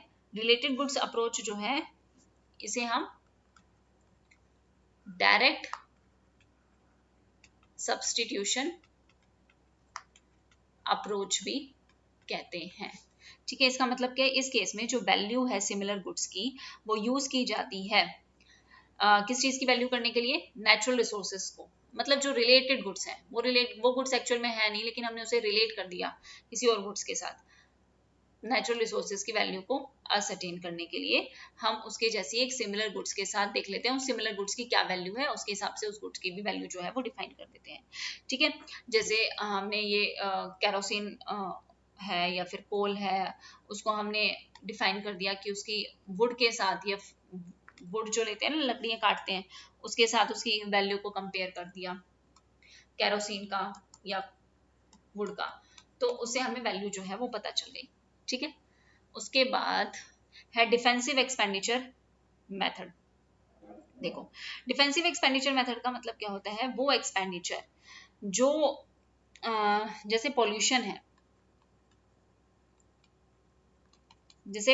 है, जैसे एक एग्जांपल था, इसमें बहुत एक फेमस एग्जांपल है कि ये मेरे घर की खिड़की है, इस पे पॉल्यूशन या स्मोक जमा हो जाता है, तो मैं इसको साफ करवाने के लिए क्या करूंगी? इससे बचने के लिए मुझे क्या करना पड़ेगा? एक्सपेंडिचर करना पड़ेगा। तो अगर स्मोक मेरे लिए अच्छा है, इम्प्रूव कर रहा है, तो मैं कम खर्च, अगर स्मोक नहीं हो रहा तो मेरे को कम खर्चा होगा अपनी जो है विंडोज को साफ करवाने के लिए। अगर स्मोक ज्यादा हो रहा है तो मुझे पैसा जो है ज्यादा पे करना पड़ेगा। तो और ये भी जरूरी नहीं है अगर मैं खुद से ही इसको क्लीन कर लेती हूँ तो मुझे क्या जरूरत है एक्सपेंडिचर करने की, तो ये मेथड इतना रेलिवेंट नहीं माना जाता। ठीक है, नाउ अगला, हाँ ये चीज यहाँ से क्वेश्चन जो है वो आ चुका है। I is equal to PAT, इसका मतलब क्या है? आई का मतलब होता है इम्पैक्ट, कि टोटल इम्पैक्ट किसी चीज पे, किसी चीज के मतलब एनवायरमेंट पे, इकोलॉजिकल फुटप्रिंट्स की बात करता है। आई का मतलब क्या है? इम्पैक्ट का मतलब क्या है? ये मेजर करता है using ecological footprints, ecological footprints जो हम एनालाइज करते हैं, और उसकी यूनिट क्या है ये भी ध्यान रखेंगे, GHA। GHA का मतलब क्या है? Global hectares, global hectares. ठीक है, क्या इंपैक्ट पड़ता है एनवायरनमेंट का पॉपुलेशन से, एफ्लुएंस पे, टेक्नोलॉजी पे? तो ecological footprint per capita measure किया जाता है क्या देख के कि अर्थ की प्रोडक्टिव सरफेस क्या है, रीजनरेशन फेज क्या है, कितना कंज्यूम करेगा पर पर्सन। तो इम्पैक्ट ये देखने के लिए, जैसे मान लो कि अगर पॉपुलेशन बढ़ी तो ह्यूमन एनवायरनमेंट पे क्या क्या इंपैक्ट आएगा? वो लैंड को ज्यादा यूज करेंगे, रिसोर्सेज को ज्यादा यूज करेंगे, बायोडाइवर्सिटी का लॉस होगा, क्लाइमेट चेंज होगा, पॉल्यूशन बढ़ेगा। तो ये हो गया इम्पैक्ट। उसके बाद पॉपुलेशन का तो मतलब यही है ना कि टोटल इम्पैक्ट मतलब एनवायरनमेंट पे क्या इम्पैक्ट पड़ रहा है, पॉपुलेशन से क्या इम्पैक्ट पड़ेगा, वही कि अगर पॉपुलेशन बढ़ेगी तो एनवायरनमेंट पे एक नेगेटिव इम्पैक्ट जाएगा, है ना। सो लैंड यूज होगा, रिसोर्सेज बढ़ेगा, वही जो मैंने बताया। ए का मतलब क्या है? ए का मतलब क्या है? एफ्लुएंस। ये क्वेश्चन जो है वो आ चुका है कि I is equal to PAT में P का मतलब क्या है, A का मतलब क्या है और T का मतलब क्या है। तो ए का मतलब क्या है? एफ्लुएंस, मतलब ये रिप्रेजेंट करता है एवरेज कंजम्पशन हर एक पर्सन की पॉपुलेशन में। एवरेज कंजम्पशन को ये रिप्रेजेंट करता है हर एक पर्सन की पॉपुलेशन में, कि पर पर्सन कितना जो है कंज्यूम हो रहा है और उससे टोटल एनवायरनमेंट पे क्या इम्पैक्ट आ रहा है। ठीक है, अब ये किसके थ्रू होता है? जीडीपी पर कैपिटा के बेसिस पे हम प्रोडक्शन करते हैं, पर कैपिटा हमें पता चलता है और उसके हिसाब से पता चलता है कि कितना पर्सन कितना कंज्यूम कर रहा है। और ऑब्वियसली ये जो हमारी कंजम्पशन है वो इंक्रीज हुई है over the time period. T का मतलब क्या है? टी का मतलब है टेक्नोलॉजी। अब अगर आपकी टेक्नोलॉजी इंप्रूव होगी तो आपकी एफिशिएंसी भी इंप्रूव होगी, सीधी सी बात है। तो टेक्नोलॉजी इफेक्ट करती है एनवायरमेंट पे अलग अलग तरीके से, पॉजिटिव भी कर सकती है, नेगेटिव भी करती है, सीधी सी बात है। और ये पूरा किस में मेजर होता है? ग्लोबल हेक्टेयर्स में मेजर होता है। ठीक है, now moving toward next question, next topic, देखो नेक्स्ट टॉपिक, इस पे क्वेश्चन आ चुका था, मैंने जब PYQs देख रही थी तो कोस्ट थ्योरम पे क्वेश्चन था। तो कोस्ट थ्योरम का मतलब क्या है? Coase theorem is a legal और इकोनॉमिक थ्योरी जो डेवलप किसने की है? रोनाल्ड कोस ने, रिगार्डिंग द प्रॉपर्टी राइट्स। हालांकि मैंने वो कॉमन प्रॉपर्टी राइट्स पहले बता दिए, बट फिर मुझे बाद में ध्यान आया कि इससे रिलेटेड एक क्वेश्चन आया रिगार्डिंग द प्रॉपर्टी राइट्स, एक नहीं दो तीन, जो क्या स्टेट करता है कि जहां पे where there are complete competitive markets with no transaction cost and an efficient set of input and output, एक optimal decision जो है वो select करना पड़ता है। और ये basically assert करता है कि कितनी bargaining है एक individual में या group में related to the property rights। जो किसको लीड करेंगे? एक ऑप्टिमल और एफिशिएंट आउटपुट तभी आएगा आपकी बार्गेनिंग पावर के बेसिस पे, no matter what the outcome is. आपकी बार्गेनिंग पावर डिफाइन करेंगे कि इंडिविजुअल और ग्रुप में कैसा रिलेशन है, तभी उस प्रॉपर्टी के एक्चुअल वैल्यू जो है वो डिफाइन होगी। तो कोस्ट थ्योरम ये आर्ग्यू करता है under the right conditions parties to a dispute over a property right will be able to negotiate an economically optimal solution regardless of initial distribution of property rights. Coase theorem ये कहती है कि अगर conditions सही हैं तो parties की अगर डिस्प्यूट हो रहा है किसी प्रॉपर्टी पे तो अच्छे से नेगोशिएट हो जाएगा और एक आपको ऑप्टिमल सॉल्यूशन मिल जाएगा। इससे फर्क नहीं पड़ता कि पहले प्रॉपर्टी राइट्स किसके पास थे या इनिशियल डिस्ट्रीब्यूशन क्या था। तो कोस्ट थ्योरम आपको ऑफर करता है एक पोटेंशियली यूजफुल वे ये सोचने का that how to best resolve the conflicts between the competing business और the other use of limited resources. ठीक है, other use of limited resources Coase theorem आपको एक बेस्ट सॉल्यूशन जो है वो प्रोवाइड करता है। For the Coase theorem to apply fully conditions होनी चाहिए ऑफ एफिशिएंट कॉम्पिटिटिव मार्केट, और मोस्ट इंपॉर्टेंटली क्या होना चाहिए? जीरो ट्रांजेक्शन कॉस्ट होनी चाहिए। ये पॉइंट्स जो है वो ध्यान रखना। रियल वर्ल्ड में बहुत मुश्किल है कि आपको एक परफेक्ट कंडीशन मिल जाए, परफेक्ट कंडीशन आपको मिल जाए जो making the Coase theorem better suited to explain why inefficiencies exist as opposed to way it resolve disputes. कि असलियत में तो एक एफिशिएंट मार्केट या एक आइडियल सिचुएशन मिलना मुश्किल है, तो इनएफिशिएंसीज एग्जिस्ट करती ही हैं चाहे आप कितने भी डिस्प्यूट्स को कैसे भी सॉल्व करो। ओके, नाउ नेक्स्ट है आपका inverted you hypothesis. Inverted you hypothesis किसने डेवलप किया था? It is developed by Simon Kuznets. कब किया था? 1955 में किया था। तो ये क्या स्टेट करता है कि इकोनॉमिक इनइक्वालिटी इंक्रीज होती है, इकोनॉमिक इनइक्वालिटीज जो है वो इंक्रीज होती है in economic growth initially, economic growth initial phase of development में, इनिशियल फेज ऑफ डेवलपमेंट में। बट अगर एक पॉइंट पे पहुंचने के बाद, but after reaching a certain level या सर्टेन पॉइंट, इकोनॉमी जब एक पर्टिकुलर लेवल ऑफ डेवलपमेंट पे पहुंच जाती है तो इनइक्वालिटीज इट स्टार्ट्स डिक्रीजिंग, तो इनइक्वालिटी डिक्रीज होना स्टार्ट हो जाती है। स्टार्टिंग में इनइक्वालिटी ज्यादा होगी, एक पॉइंट पे आके सही हो जाएगी और फिर उसके बाद क्या होने लग जाएगी? इनइक्वालिटीज कम होने लग जाएगी। तो इस हाइपोथेसिस के अकॉर्डिंग इनइक्वालिटी क्या फॉलो करती है? इनइक्वालिटी फॉलो करती है एक इन्वर्टेड यू शेप, एक इन्वर्टेड यू शेप को फॉलो करती है, जो क्या शो करता है कि first it rises with the growth of industrialisation. जैसे इंडस्ट्रीज बढ़ रही हैं तो इनइक्वालिटीज बढ़ती जा रही है स्टार्टिंग में, लेकिन एक पॉइंट पे आने के बाद जब वर्कर्स की प्रोडक्टिविटी इंप्रूव हो जाएगी, उनकी इनकम इंप्रूव हो जाएगी, तो ये इनइक्वालिटीज क्या हो जाएंगी? ये डाउन हो जाएंगी। तो इस हाइपोथेसिस के अकॉर्डिंग कंक्लूजन में अगर हम कहें तो क्या कह सकते हैं? इनिशियली इनइक्वालिटीज इंक्रीज होती हैं, फिर धीरे धीरे लोगों की पर कैपिटा इनकम क्या होती है? पर कैपिटा इनकम जो है वो राइज करती है। तो वर्कर्स जो हैं, वर्कर्स एग्रीकल्चर से कहाँ शिफ्ट करते हैं? इंडस्ट्रियल, मतलब लो प्रोडक्टिव एरिया से कहाँ जाते हैं? हाई प्रोडक्टिव एरियाज में, जिनसे फिजिकल कैपिटल भी उससे क्या होगी? इंक्रीज होगी।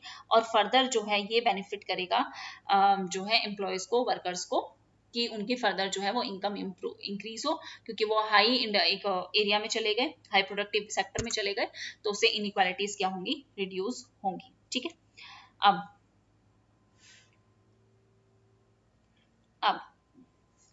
देखो ये फाइनल ऐसा कंक्लूजन क्यों आता है? क्योंकि लास्ट में क्या होता है? सबसे लास्ट स्टेज में ह्यूमन कैपिटल का जो एक्यूमुलेशन है, ह्यूमन कैपिटल का जो एक्यूमुलेशन हो रहा है, ये टेक ओवर कर देता है किसको? ये टेक ओवर कर लेता है फिजिकल स्टॉक ऑफ कैपिटल। आप कितनी ही मशीनें लगा लोगे, आपको एंड में ह्यूमन की स्किल्स की, ह्यूमन कैपिटल एक्युमुलेशन की तो रिक्वायरमेंट पड़ेगी ना। तो कहते हैं कि लेटर स्टेजेस में, जो स्टार्टिंग में तो सोचते हैं कि मशीन ला के उसी से प्रोडक्शन कर लेते हैं, लेकिन आपको ह्यूमन की तो जरूरत पड़ेगी, उसको तो आप रिप्लेस कितना ही सब्सटीट्यूट करोगे। और अगर आपको ह्यूमन की जरूरत पड़ेगी तो उनकी इनकम बढ़ेगी तो इनइक्वालिटीज अपने आप कम हो जाएगी। तो सिंपल सी बात है कि लेटर स्टेज में जो गेन है वो इम्प्रूव होता है, क्योंकि ह्यूमन कैपिटल जो है एक्युमुलेशन टेक ओवर कर लेता है किसको, फिजिकल एक्युमुलेशन को, जो कि क्या है, main engine of economic growth का एक मेन कारण है। ठीक है। अब इस रेशियो को यूज करके कुजनेट ने क्या बोला कि income share of richest 20% of population to that of poor 60% of population, ये चीज बताई गई। और कुजनेट ने एस्टैब्लिश किया रिलेशन इनइक्वालिटीज, मतलब यूएसए का एग्जांपल लेके इन्होंने जो है अपना इन्वर्टेड यू हाइपोथेसिस जो है वो डिफाइन किया था। और अपनी स्टडी को उन्होंने आगे फर्दर भी जो है एक्सटेंड किया, रिलेशनशिप बता के किसके बीच में, एनवायरमेंटल डिग्रेडेशन और किसके बीच में, इकोनॉमिक डेवलपमेंट के बीच में। कि एनवायरमेंट हमारा स्टार्टिंग में वर्सन होता है, लेकिन उसके बाद एक पॉइंट पे आने के बाद हमारा एनवायरमेंट जो है वो इम्प्रूव होना स्टार्ट हो जाता है, डिग्रेडेशन हमारी कम होती है। ठीक है, धीरे धीरे पर कैपिटा इनकम जो है वो इंक्रीज होती है। फर्स्ट स्टेज में ऐसा होगा, आपका एनवायरमेंटल वर्सन होगा या डिग्रेडेशन होगा। उसके बाद एक टर्निंग पॉइंट आएगा, और टर्निंग पॉइंट, ये पॉइंट आने के बाद सेकेंड स्टेज जो है आपकी, उसमें आपका एनवायरमेंट जो है इम्प्रूव होगा। ये पर्टिकुलर जो है मॉडल था किसका, एनवायरमेंटल कुजनेट्स का। अब इसके बाद हम करते हैं फर्टिलिटी थ्योरीज। फर्टिलिटी थ्योरी हमारी क्या कहती है कि फर्टिलिटी का मतलब क्या होता है, सिंपल सी बात है। फर्टिलिटी का मतलब क्या होता है, ये क्या मेजर करता है, प्रोड्यूसिंग रेट मतलब number of births to number of womens, कितने हो रहे हैं, to number of womens. Fertility measure की जाती है, कुछ मेजर्स हैं उनको देख के हम फर्टिलिटी को मेजर करते हैं, और वो कौन कौन से तरीके हैं। जैसे सबसे पहला क्या है, इंपॉर्टेंट फॉर्मूलेज हैं, सारे फॉर्मूलेज जो हैं वो नोट डाउन कर लेना। देखो, सबसे पहले आपका क्रूड बर्थ रेट, जितना इंपॉर्टेंट है उतना ही बता रही हूँ, पूरी कहानी नहीं बता रही हूँ, क्या एडवांटेज है क्या डिसएडवांटेज है, क्या है क्या नहीं है।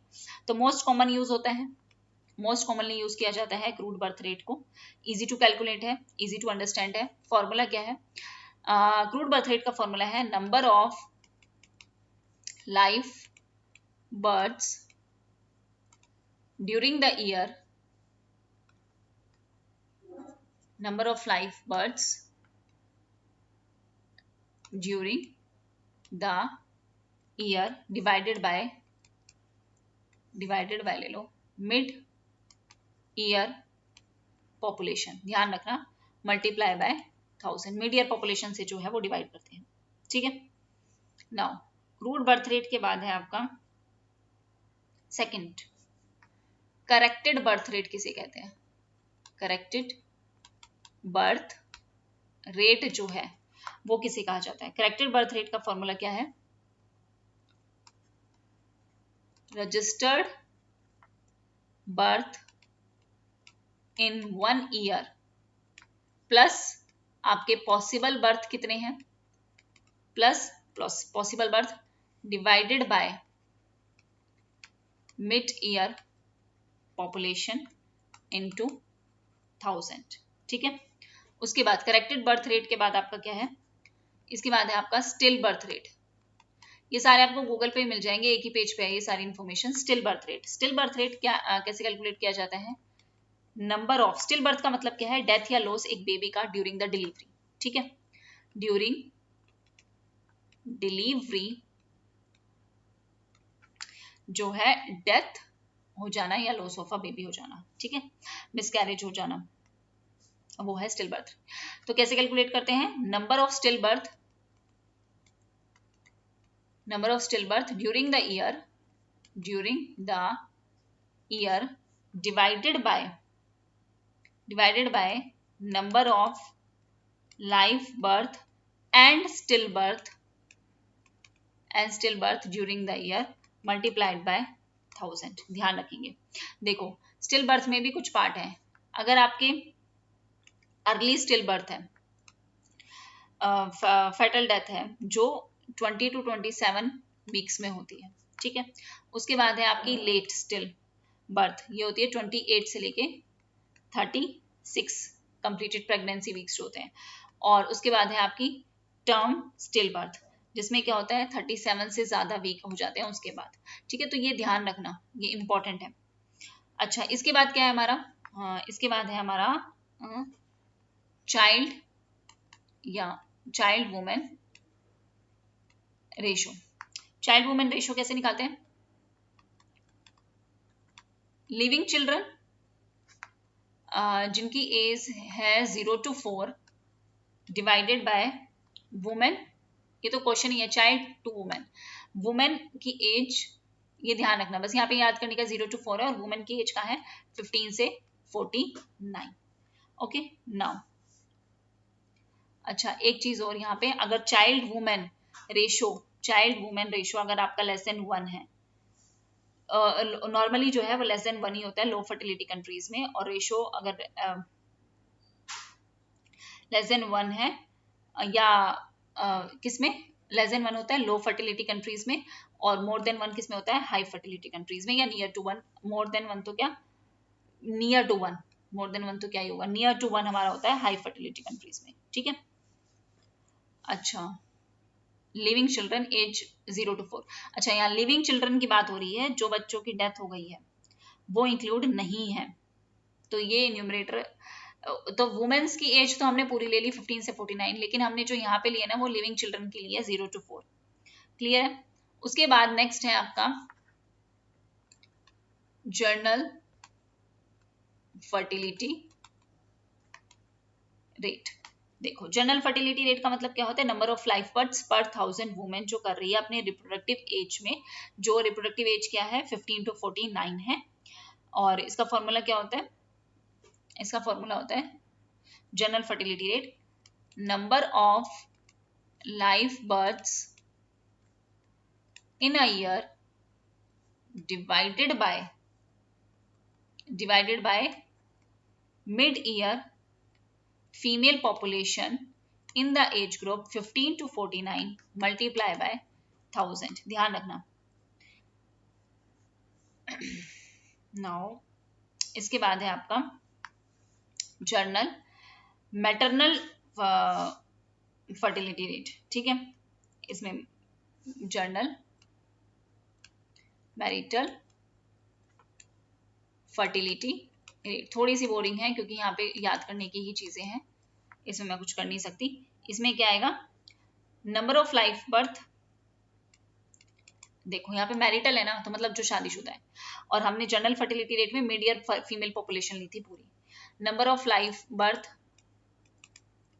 इन a year divided by mid year, याद रखने वाली बात सिर्फ यहाँ पे इतनी है कि मिड ईयर जो मैरिड फीमेल आपकी पॉपुलेशन है अपने रिप्रोडक्टिव एज ग्रुप में 15 to 49 मल्टीप्लाई बाय 1000, ठीक है। इसके बाद है नेक्स्ट आपका age specific fertility rate, age specific fertility rate. ये कैसे कैलकुलेट करते हैं, ये कैलकुलेट करते हैं number of live births in a particular age group, in a particular age group divided by mid year female population जो है, female population of same age group, उसी एज ग्रुप की, of same age group multiply by 1000। और next हमारा क्या है, 8th है हमारा टोटल फर्टिलिटी रेट। सबसे ज्यादा ये पूछा जाता है, और ये हमने जब नेशनल फैमिली हेल्थ सर्वे वाला किया था ना तो उसमें भी किया था। इसके साथ एनवायरनमेंट के साथ आपको SRS डाटा भी करना है, वो मैंने शायद PDF जो है वो शेयर कर दी थी, अगर नहीं याद होगी तो मुझे बता देना, मैं याद करवा दूंगी। तो टोटल फर्टिलिटी रेट कैसे कैलकुलेट होगा, टोटल फर्टिलिटी रेट आपका कैलकुलेट होगा, मतलब सिंपल सा मतलब क्या है,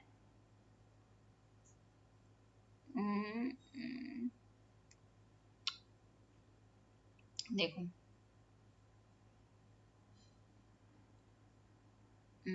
5 into समीशन करना है एज स्पेसिफिक फर्टिलिटी रेट 45 से 49 डिवाइडेड बाय 1000। ठीक है, ये हो गया हमारा। नाउ नेक्स्ट, और अगर आपका आ जाए टोटल मैरिटल फर्टिलिटी रेट, तो उसमें क्या करना है, उसमें यहाँ पे एक चीज और ऐड करनी है। अच्छा, यहाँ पे तो है 15 से लेके 49, 15 से लेके 49 है ना। एक सेकेंड, मुझे ये टोटल फर्टिलिटी रेट का फॉर्मूला कंफर्म करना पड़ेगा, क्योंकि मुझे खुद कंफ्यूजन हो गई इसमें। तो टोटल फर्टिलिटी रेट का फॉर्मूला, वही है 45 से 49 और ये 15 से 19 है ना। जहाँ पे स्पेसिफिक फर्टिलिटी रेट, जहाँ पे for each 5 year age group of women from 15 to 19 से लेके 45 से 49 हो गया। ठीक है, और अगर टोटल मैरिटल फर्टिलिटी रेट आ गया तो उसका क्या फॉर्मूला होगा, दोनों में क्या डिफरेंस है।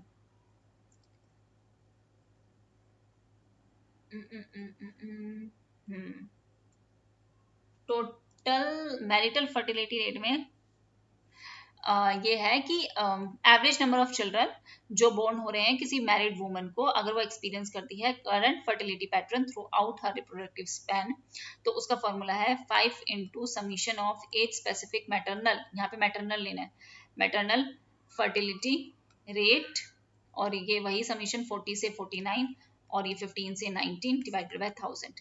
तो ध्यान रखना है यहाँ पे स्पेसिफिक, यहाँ पे स्पेसिफिक मैटरनल, बस यही है difference. Okay, now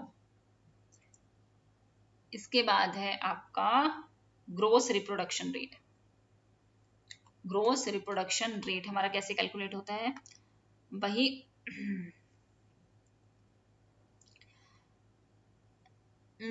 gross reproduction rate, पता नहीं फॉर्मूले को भाई तुम भी नोट कर लेना, मेरे को भी बहुत ज्यादा ध्यान नहीं रहते।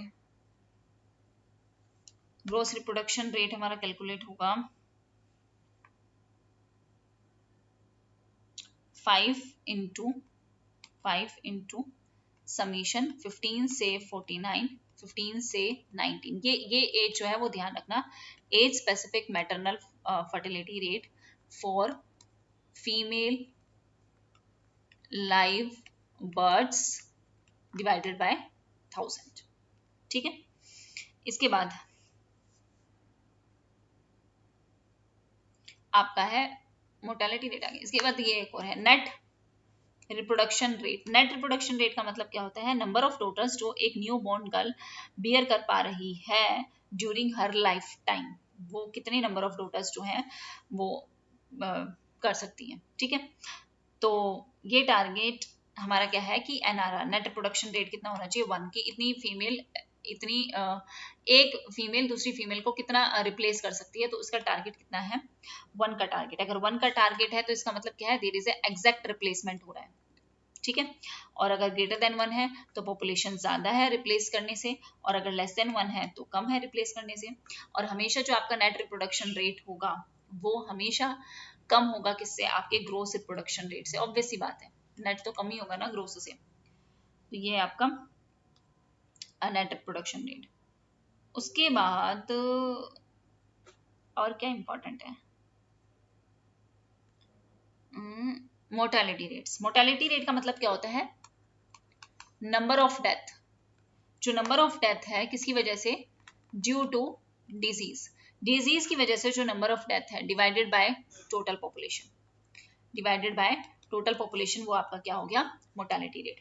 क्रूड डेथ रेट का मतलब क्या है, क्रूड डेथ रेट का मतलब है, या इसका फॉर्मूला क्या है, सिंपल सी बात है कि जो नंबर ऑफ डेथ है पर 1000 पॉपुलेशन एक स्पेसिफिक एज ग्रुप की, एनुअल नंबर ऑफ डेथ, ये तो आसान है formula, annual number of death एक पर्टिकुलर रीजन में divided by annual mid year population multiply by 1000। ठीक है, क्रूड डेथ रेट के बाद क्या है आपका, इन्फेंट मोर्टेलिटी रेट। ये तो सबको पता होगा कि जब नंबर ऑफ डेथ्स कैलकुलेट करते हैं, जब 1 ईयर से कम, अगर ये 12 मंथ से पहले किसी बच्चे की क्या हो जाए, डेथ हो जाए पर 1000 लाइव बर्थ्स में। अब फॉर्मूला इसका नॉर्मली क्या है कि एनुअल इन्फेंट डेथ, इसके जो आगे के फॉर्मूले लिखोगे ना वो बहुत इंपॉर्टेंट है, वहां से क्वेश्चन आ चुका है, divided by annual live births, ठीक है, इनटू 1000। अब इसमें कुछ इन्फेंट मोर्टेलिटी रेट्स के भी कुछ पार्ट हैं, जैसे सबसे पहले आता है नियोनटल मोर्टेलिटी रेट। नियोनटल मोर्टेलिटी रेट का मतलब क्या होता है, जब नंबर ऑफ इन्फेंट डेथ है वो लेस देन 29 डेज है, वही डिवाइडेड बाय वही number of live births into 1000। ये मैं बार बार नहीं लिख रही हूँ, सिर्फ ये जो पर्टिकुलर टाइम है वो लिख रही हूँ। नियोनटल में लेस देन 29, अर्ली नियोनटल में, ये क्वेश्चन अभी भी आया था, अर्ली नियोनटल में है लेस देन 7 डेज, ठीक है। उसके बाद लेट नियोनटल में है, लेट नियोनटल में कितने हैं 7 टू लेस देन 29 डेज। उसके बाद पोस्ट नियोनटल में कितने हैं, पोस्ट नियोनटल में है 29 डेज टू और लेस देन 1 ईयर, ठीक है। Number of death infant of death 29 days to less than 1 year, 29 days to less than 1 year में, वो पोस्ट में हो गया। और लास्ट आपका पेरीनटल जो आपका मोर्टेलिटी रेट है वो है number of still births and infant death. Still birth मैंने बता ही दिया क्या होता है, and infant death of less than 7 days during the year, वही divided by number of life birth and still birth divided by, अब सब में तो नंबर ऑफ लाइफ बर्थ था, लेकिन पेरीनटल में नंबर ऑफ लाइफ बर्थ तो है ही, प्लस उसके साथ साथ स्टिल बर्थ भी है, ठीक है, ये ध्यान रखना, इनटू 1000। ओके, नाउ नेक्स्ट है आपका SRS और NFHS का डाटा आपको करना ही है। नेशनल फैमिली हेल्थ सर्वे 5 मैंने करवाई दिया है, SRS आपको मिलेगी होगी PDF कहीं ना कहीं, या मैंने भी भेजी थी शायद, और ना मिले तो मुझे बता देना। देखो इसके अलावा और क्या चीज है, maternal mortality rate. Maternal mortality rate का मतलब क्या होता है, annual number of female death पर 1 लाख। यहाँ पे ध्यान रखना, यहाँ बात होती है पर 1 लाख लाइफ बर्थ की, ठीक है, जो मिसमैनेजमेंट प्रेगनेंसी के टाइम पे हो जाता है उसकी वजह से। तो ये हम कैसे कैलकुलेट करते हैं, total number of death bacterial infection से जो विद इन 42 डेज होता है of delivery among the female population जिनकी एज है 15 से लेके 49, तो इसको हम कहते हैं DP डिवाइडेड बाय बी का मतलब total number of life birth जो हो रहा है during total of life birth occurring in a given time period of the community. यहाँ पे जो डेथ है DP का मतलब डेथ फ्रॉम बैक्टीरियल इन्फेक्शन जो अकर हो रहा है with in 42 days of delivery, ठीक है। और उसके बाद है आपका एक और है प्रोपोर्शनल मोर्टेलिटी रेट, या फिर क्या है स्पेसिफिक डेथ रेट है, जहां पे हम क्या कैलकुलेट करते हैं, नंबर ऑफ डेथ किसी स्पेसिफिक कारण के वजह से हो रही है पर 1000 डेथ, ठीक है, पर 1000 death from all causes in the same period. तो क्रू डेथ रेट और स्पेसिफिक है तो इसका मतलब नंबर ऑफ डेथ जो हो रही है due to particular cause divided by mid year population और इनटू वही 1000, ठीक है।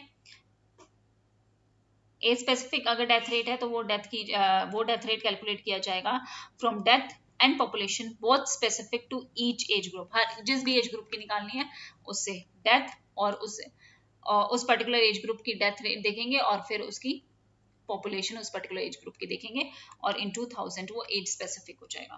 क्लियर है, ठीक है। ये आपका क्या हो गया, SRS डाटा और NFHS का डाटा आपको करना ही है। अब पॉपुलेशन हेल्थ समरी का मेजर हेले डेले क्वेले, ये types of population health survey measures हैं और ये जो यूज किए जाते हैं वो एस्टिमेट करने के लिए इंटरनेशनल और नेशनल और लोकल लेवल पे।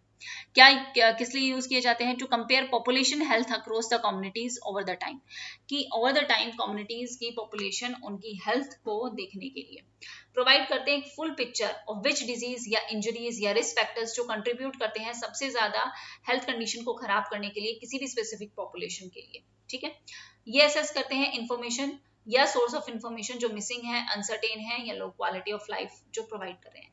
मेजर्स क्या है ऑफ हेले इंक्लूडिंग डैलेज एंड क्वालेज और नॉर्मली प्रेजेंट किए जाते हैं बाय एज, सेक्स और ज्योग्राफिकल रीजन। कराऊंगी इसके जो फॉर्मूलेज हैं वो इंपॉर्टेंट है। देखो सबसे पहले the ability to consistently describe the relative importance of disease is importance for public health decision making and planning। बिल्कुल सही बात है, जो प्लानिंग हो रही है, डिसीजन मेकिंग हो रही है, किसके बेसिस पे हो रही है?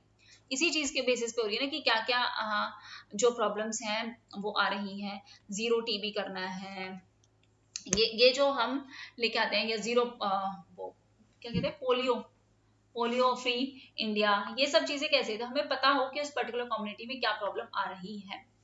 तो इम्पॉर्टेंट है क्यों? क्योंकि हमें पब्लिक डिसीजन मेकिंग करनी पड़ती है, एक समरी बनानी पड़ती है कि बर्डन ऑफ डिजीज किस पॉपुलेशन पे किस चीज की है, कौन सी पॉपुलर और वाइडली यूज की जा रही है, उनको सिंप्लीफाई करने के लिए जो भी कॉम्प्लेक्स इन्फॉर्मेशन है डिजीज के बारे में इंक्लूड करना कि उससे क्या क्या रिस्क फैक्टर्स हैं और क्या क्या लाइकलीहुड है उस रिजल्टिंग डिसेबिलिटी से या अदर हार्म आपको क्या हो सकते हैं या डेथ भी हो सकती है उस पर्टिकुलर डिजीज से। तो पहले पता होगा तभी तो ये चीजें लोगों के लिए सिंप्लीफाई की जाएंगी ना। अब सबको तो जो मेडिकल टर्म्स है वो सबको तो आती नहीं। तो सबसे पहले अगर हम पहले देखें health adjusted life year are the population health summary measures जो टिपिकली यूज किए जाते हैं टू एस्टिमेट करने के लिए द बर्डन ऑफ डिजीज। और ये मेजर्स क्या कंबाइन करते हैं? The effects of mortality and morbidity एक पॉपुलेशन में, जो अलाउ करता है कि वो कंपैरिजन कर सके अक्रॉस इलनेस और intervention as well as populations के बीच में क्या हो, कंपैरिजन हो सके। दो कॉमन अप्रोच जो है वो यूज करिए जाते हैं किसके लिए? To compare to measure health adjusted life year. एक तो यूज किया जाता है डिसेबिलिटी एडजस्टेड लाइफ ईयर और एक यूज किया जाता है क्वालिटी एडजस्टेड लाइफ ईयर। देखो अगर हम डिसेबिलिटी एडजस्टेड लाइफ ईयर की बात करें तो उसका मतलब क्या है? ये एब्सोल्यूट मेजर है जो यूज किए जाते हैं to compare disease burden in population. इसका गोल क्या होता है? टू मिनिमाइज करना bad of gaps in health, keeping the value of DALY. Disability adjusted life year हमारी पॉसिबल कोशिश होती है कि किसके नियर हो, जीरो के नियर इनकी जो है वैल्यू हो। अगर जीरो के पास है तो इसका मतलब वो एक पर्सन की परफेक्ट हेल्थ को जो है वो शो कर रहा है, और अगर 1 के पास है तो वो शो कर रहा है उसकी डेथ को, उसकी डेथ को, which are generated through consultations with the clinics, expert और communities। अब DALY disability adjusted life year measure करता है ओवरऑल बर्डन, तो उसमें क्या क्या इंक्लूड होता है? Years lived with disability plus years of life lost, जो अर्ली डेथ उसकी हो गई किसके कारण? उसकी डिसेबिलिटी और डिजीज के कारण, तो वो क्या है? Disability adjusted life year. DALY किसका सम है? Years of life loss due to premature mortality plus year lives with disability. जल्दी मर गए ना, अब ये बीमारी है इसकी वजह से जल्दी डेथ हो गई, तो इन दोनों का सम क्या है? डेले। YLL कैसे कैलकुलेट करते हैं? Years of life lost, number of death at age X, किसी भी पर्टिकुलर एज एक्स पे किसी number of death into standard L का मतलब standard of life expectancy at age X. इस पॉइंट पे मतलब नंबर ऑफ डेथ हुई मान लो 40 पे, तो इस पॉइंट पे लाइफ एक्सपेक्टेंसी क्या थी उससे मल्टीप्लाई कर दो YLL कैलकुलेट करने के लिए। YLD ये मेजर किया जाता है by multiplying the number of disability cases या incidence cases by the average duration of disease या disability within the weighted value assign, और उस पर्टिकुलर डिसेबिलिटी को कितनी वेट जो है उसको असाइन किया गया है। सिंपल सा फॉर्मूला है, फॉर्मूले याद करना, कुछ और याद करने की जरूरत नहीं है, बस ये तो मैंने ऐसे ही लिख रखे हैं। यहाँ पे इंपॉर्टेंट सिर्फ जो ये फॉर्मूले है ना वो है number of incident cases multiply by disability weight multiply by average duration of case until remission या death in a year। okay, now in case of global burden of disease 2010 YLD calculations based की जाती थी किसके basis पे? prevalence instead of incidence। incidence की जगह कहाँ पे कि कितना prevalent है, कितना प्रचलन में है, तो वो कैसे कैलकुलेट करते थे? number of prevalent cases, अभी कितने केसेस हैं, into disability of weighted। अगर इसके हिसाब से पूछा जाए तो ये, वरना आपका ये वाला फॉर्मूला है I into DW into L।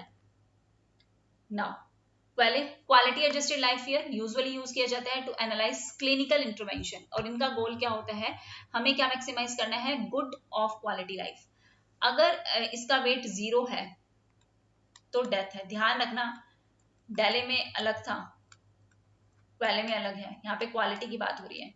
तो 0 डेथ, और अगर 1 है तो परफेक्ट हेल्थ। देखो याद करने के लिए कह सकते हो, किसी के ज्यादा मार्क्स आते हैं तो कहते हैं ना गुड क्वालिटी स्टूडेंट, या ऐसे याद करने के लिए। तो अगर 1 है तो परफेक्ट हेल्थ है, 0 का नंबर आए मान लो तो डेथ है, क्वालिटी के हिसाब से। नाउ क्वालिस कैलकुलेट किया जाता है किसको मल्टीप्लाई करके, additional number of years of life multiply by health related quality of life. तो QALY as a name implies, ये मेजर करता है both quantity and quality of life lived. They are typically used to analyse the, किस लिए use किए जाते हैं, to cost effectiveness of clinical या public health intervention and for social welfare improvement, कि पब्लिक हेल्थ की सर्विसेज की कितनी रिक्वायरमेंट है, इंटरवेंशन की कितनी रिक्वायरमेंट है, और सोसाइटी में क्या क्या इंप्रूवमेंट्स जो है वो करने हैं। अब HRQL in DALYs and QALYs measure different things, अलग अलग थिंग्स को मेजर करने के लिए जो है वो यूज किए जाते हैं। एक सेकेंड रुकना।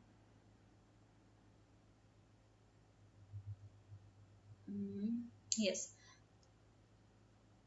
Yes, health related quality of life किस लिए यूज की जाती है, ये यूज करते हैं क्वालेज और डैलेज में। ये इन्वर्टेड यूज होता है, अलग अलग तरीके से यूज होता है हेल्थ रिलेटेड। देखो अगर क्वाले की बात करें तो क्वाले मेजर करता है इक्विवेलेंट हेल्थी ईयर्स लिव्ड, और जबकि ये डिसेबिलिटी एडजस्टेड मतलब measures of loss of health, disability adjust करके तो ये लॉस ऑफ हेल्थ, और ये क्वालिटी को देखता है ना तो कितनी हेल्थी लाइफ आपने जी है।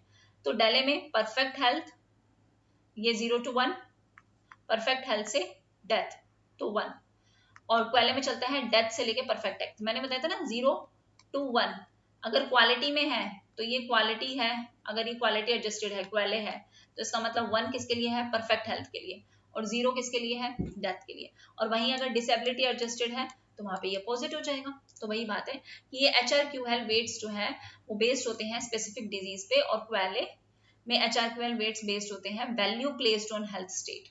दोनों में डिफरेंस जो है वो देख लेना।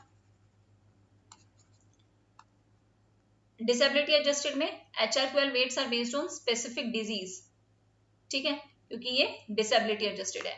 और क्वालिटी में हम किसको देखते हैं, ये बेस्ड होते हैं on the values placed on health state. तो ठीक है, अगर डिसेबिलिटी है तो डिजीज, और क्वालिटी है तो आपकी क्वालिटी है लाइफ मान लो। नाउ अच्छा ये क्वेश्चन है, ये मैं कल कराऊंगी। आज हमने ये मैक्सिमम चीजें जो है, मैक्सिमम क्या मेरे हिसाब से तो मैंने सारी चीजें कवर कर दी एनवायरमेंटल इकोनॉमिक्स में। फिर भी कोई टॉपिक रह जाता है तो वो मुझे बता देना, और ये PDF मैं शेयर कर दूंगी, लेकिन पहले आपको ये पूरी क्लास जो है वो अच्छे से देखनी पड़ेगी। Okay, and please share with maximum number of students, ताकि उनका भी कुछ भला हो जाए। Thank you very much everyone, take care, और मेरा भी भला हो जाए। Thank you very much everyone, take care, bye bye.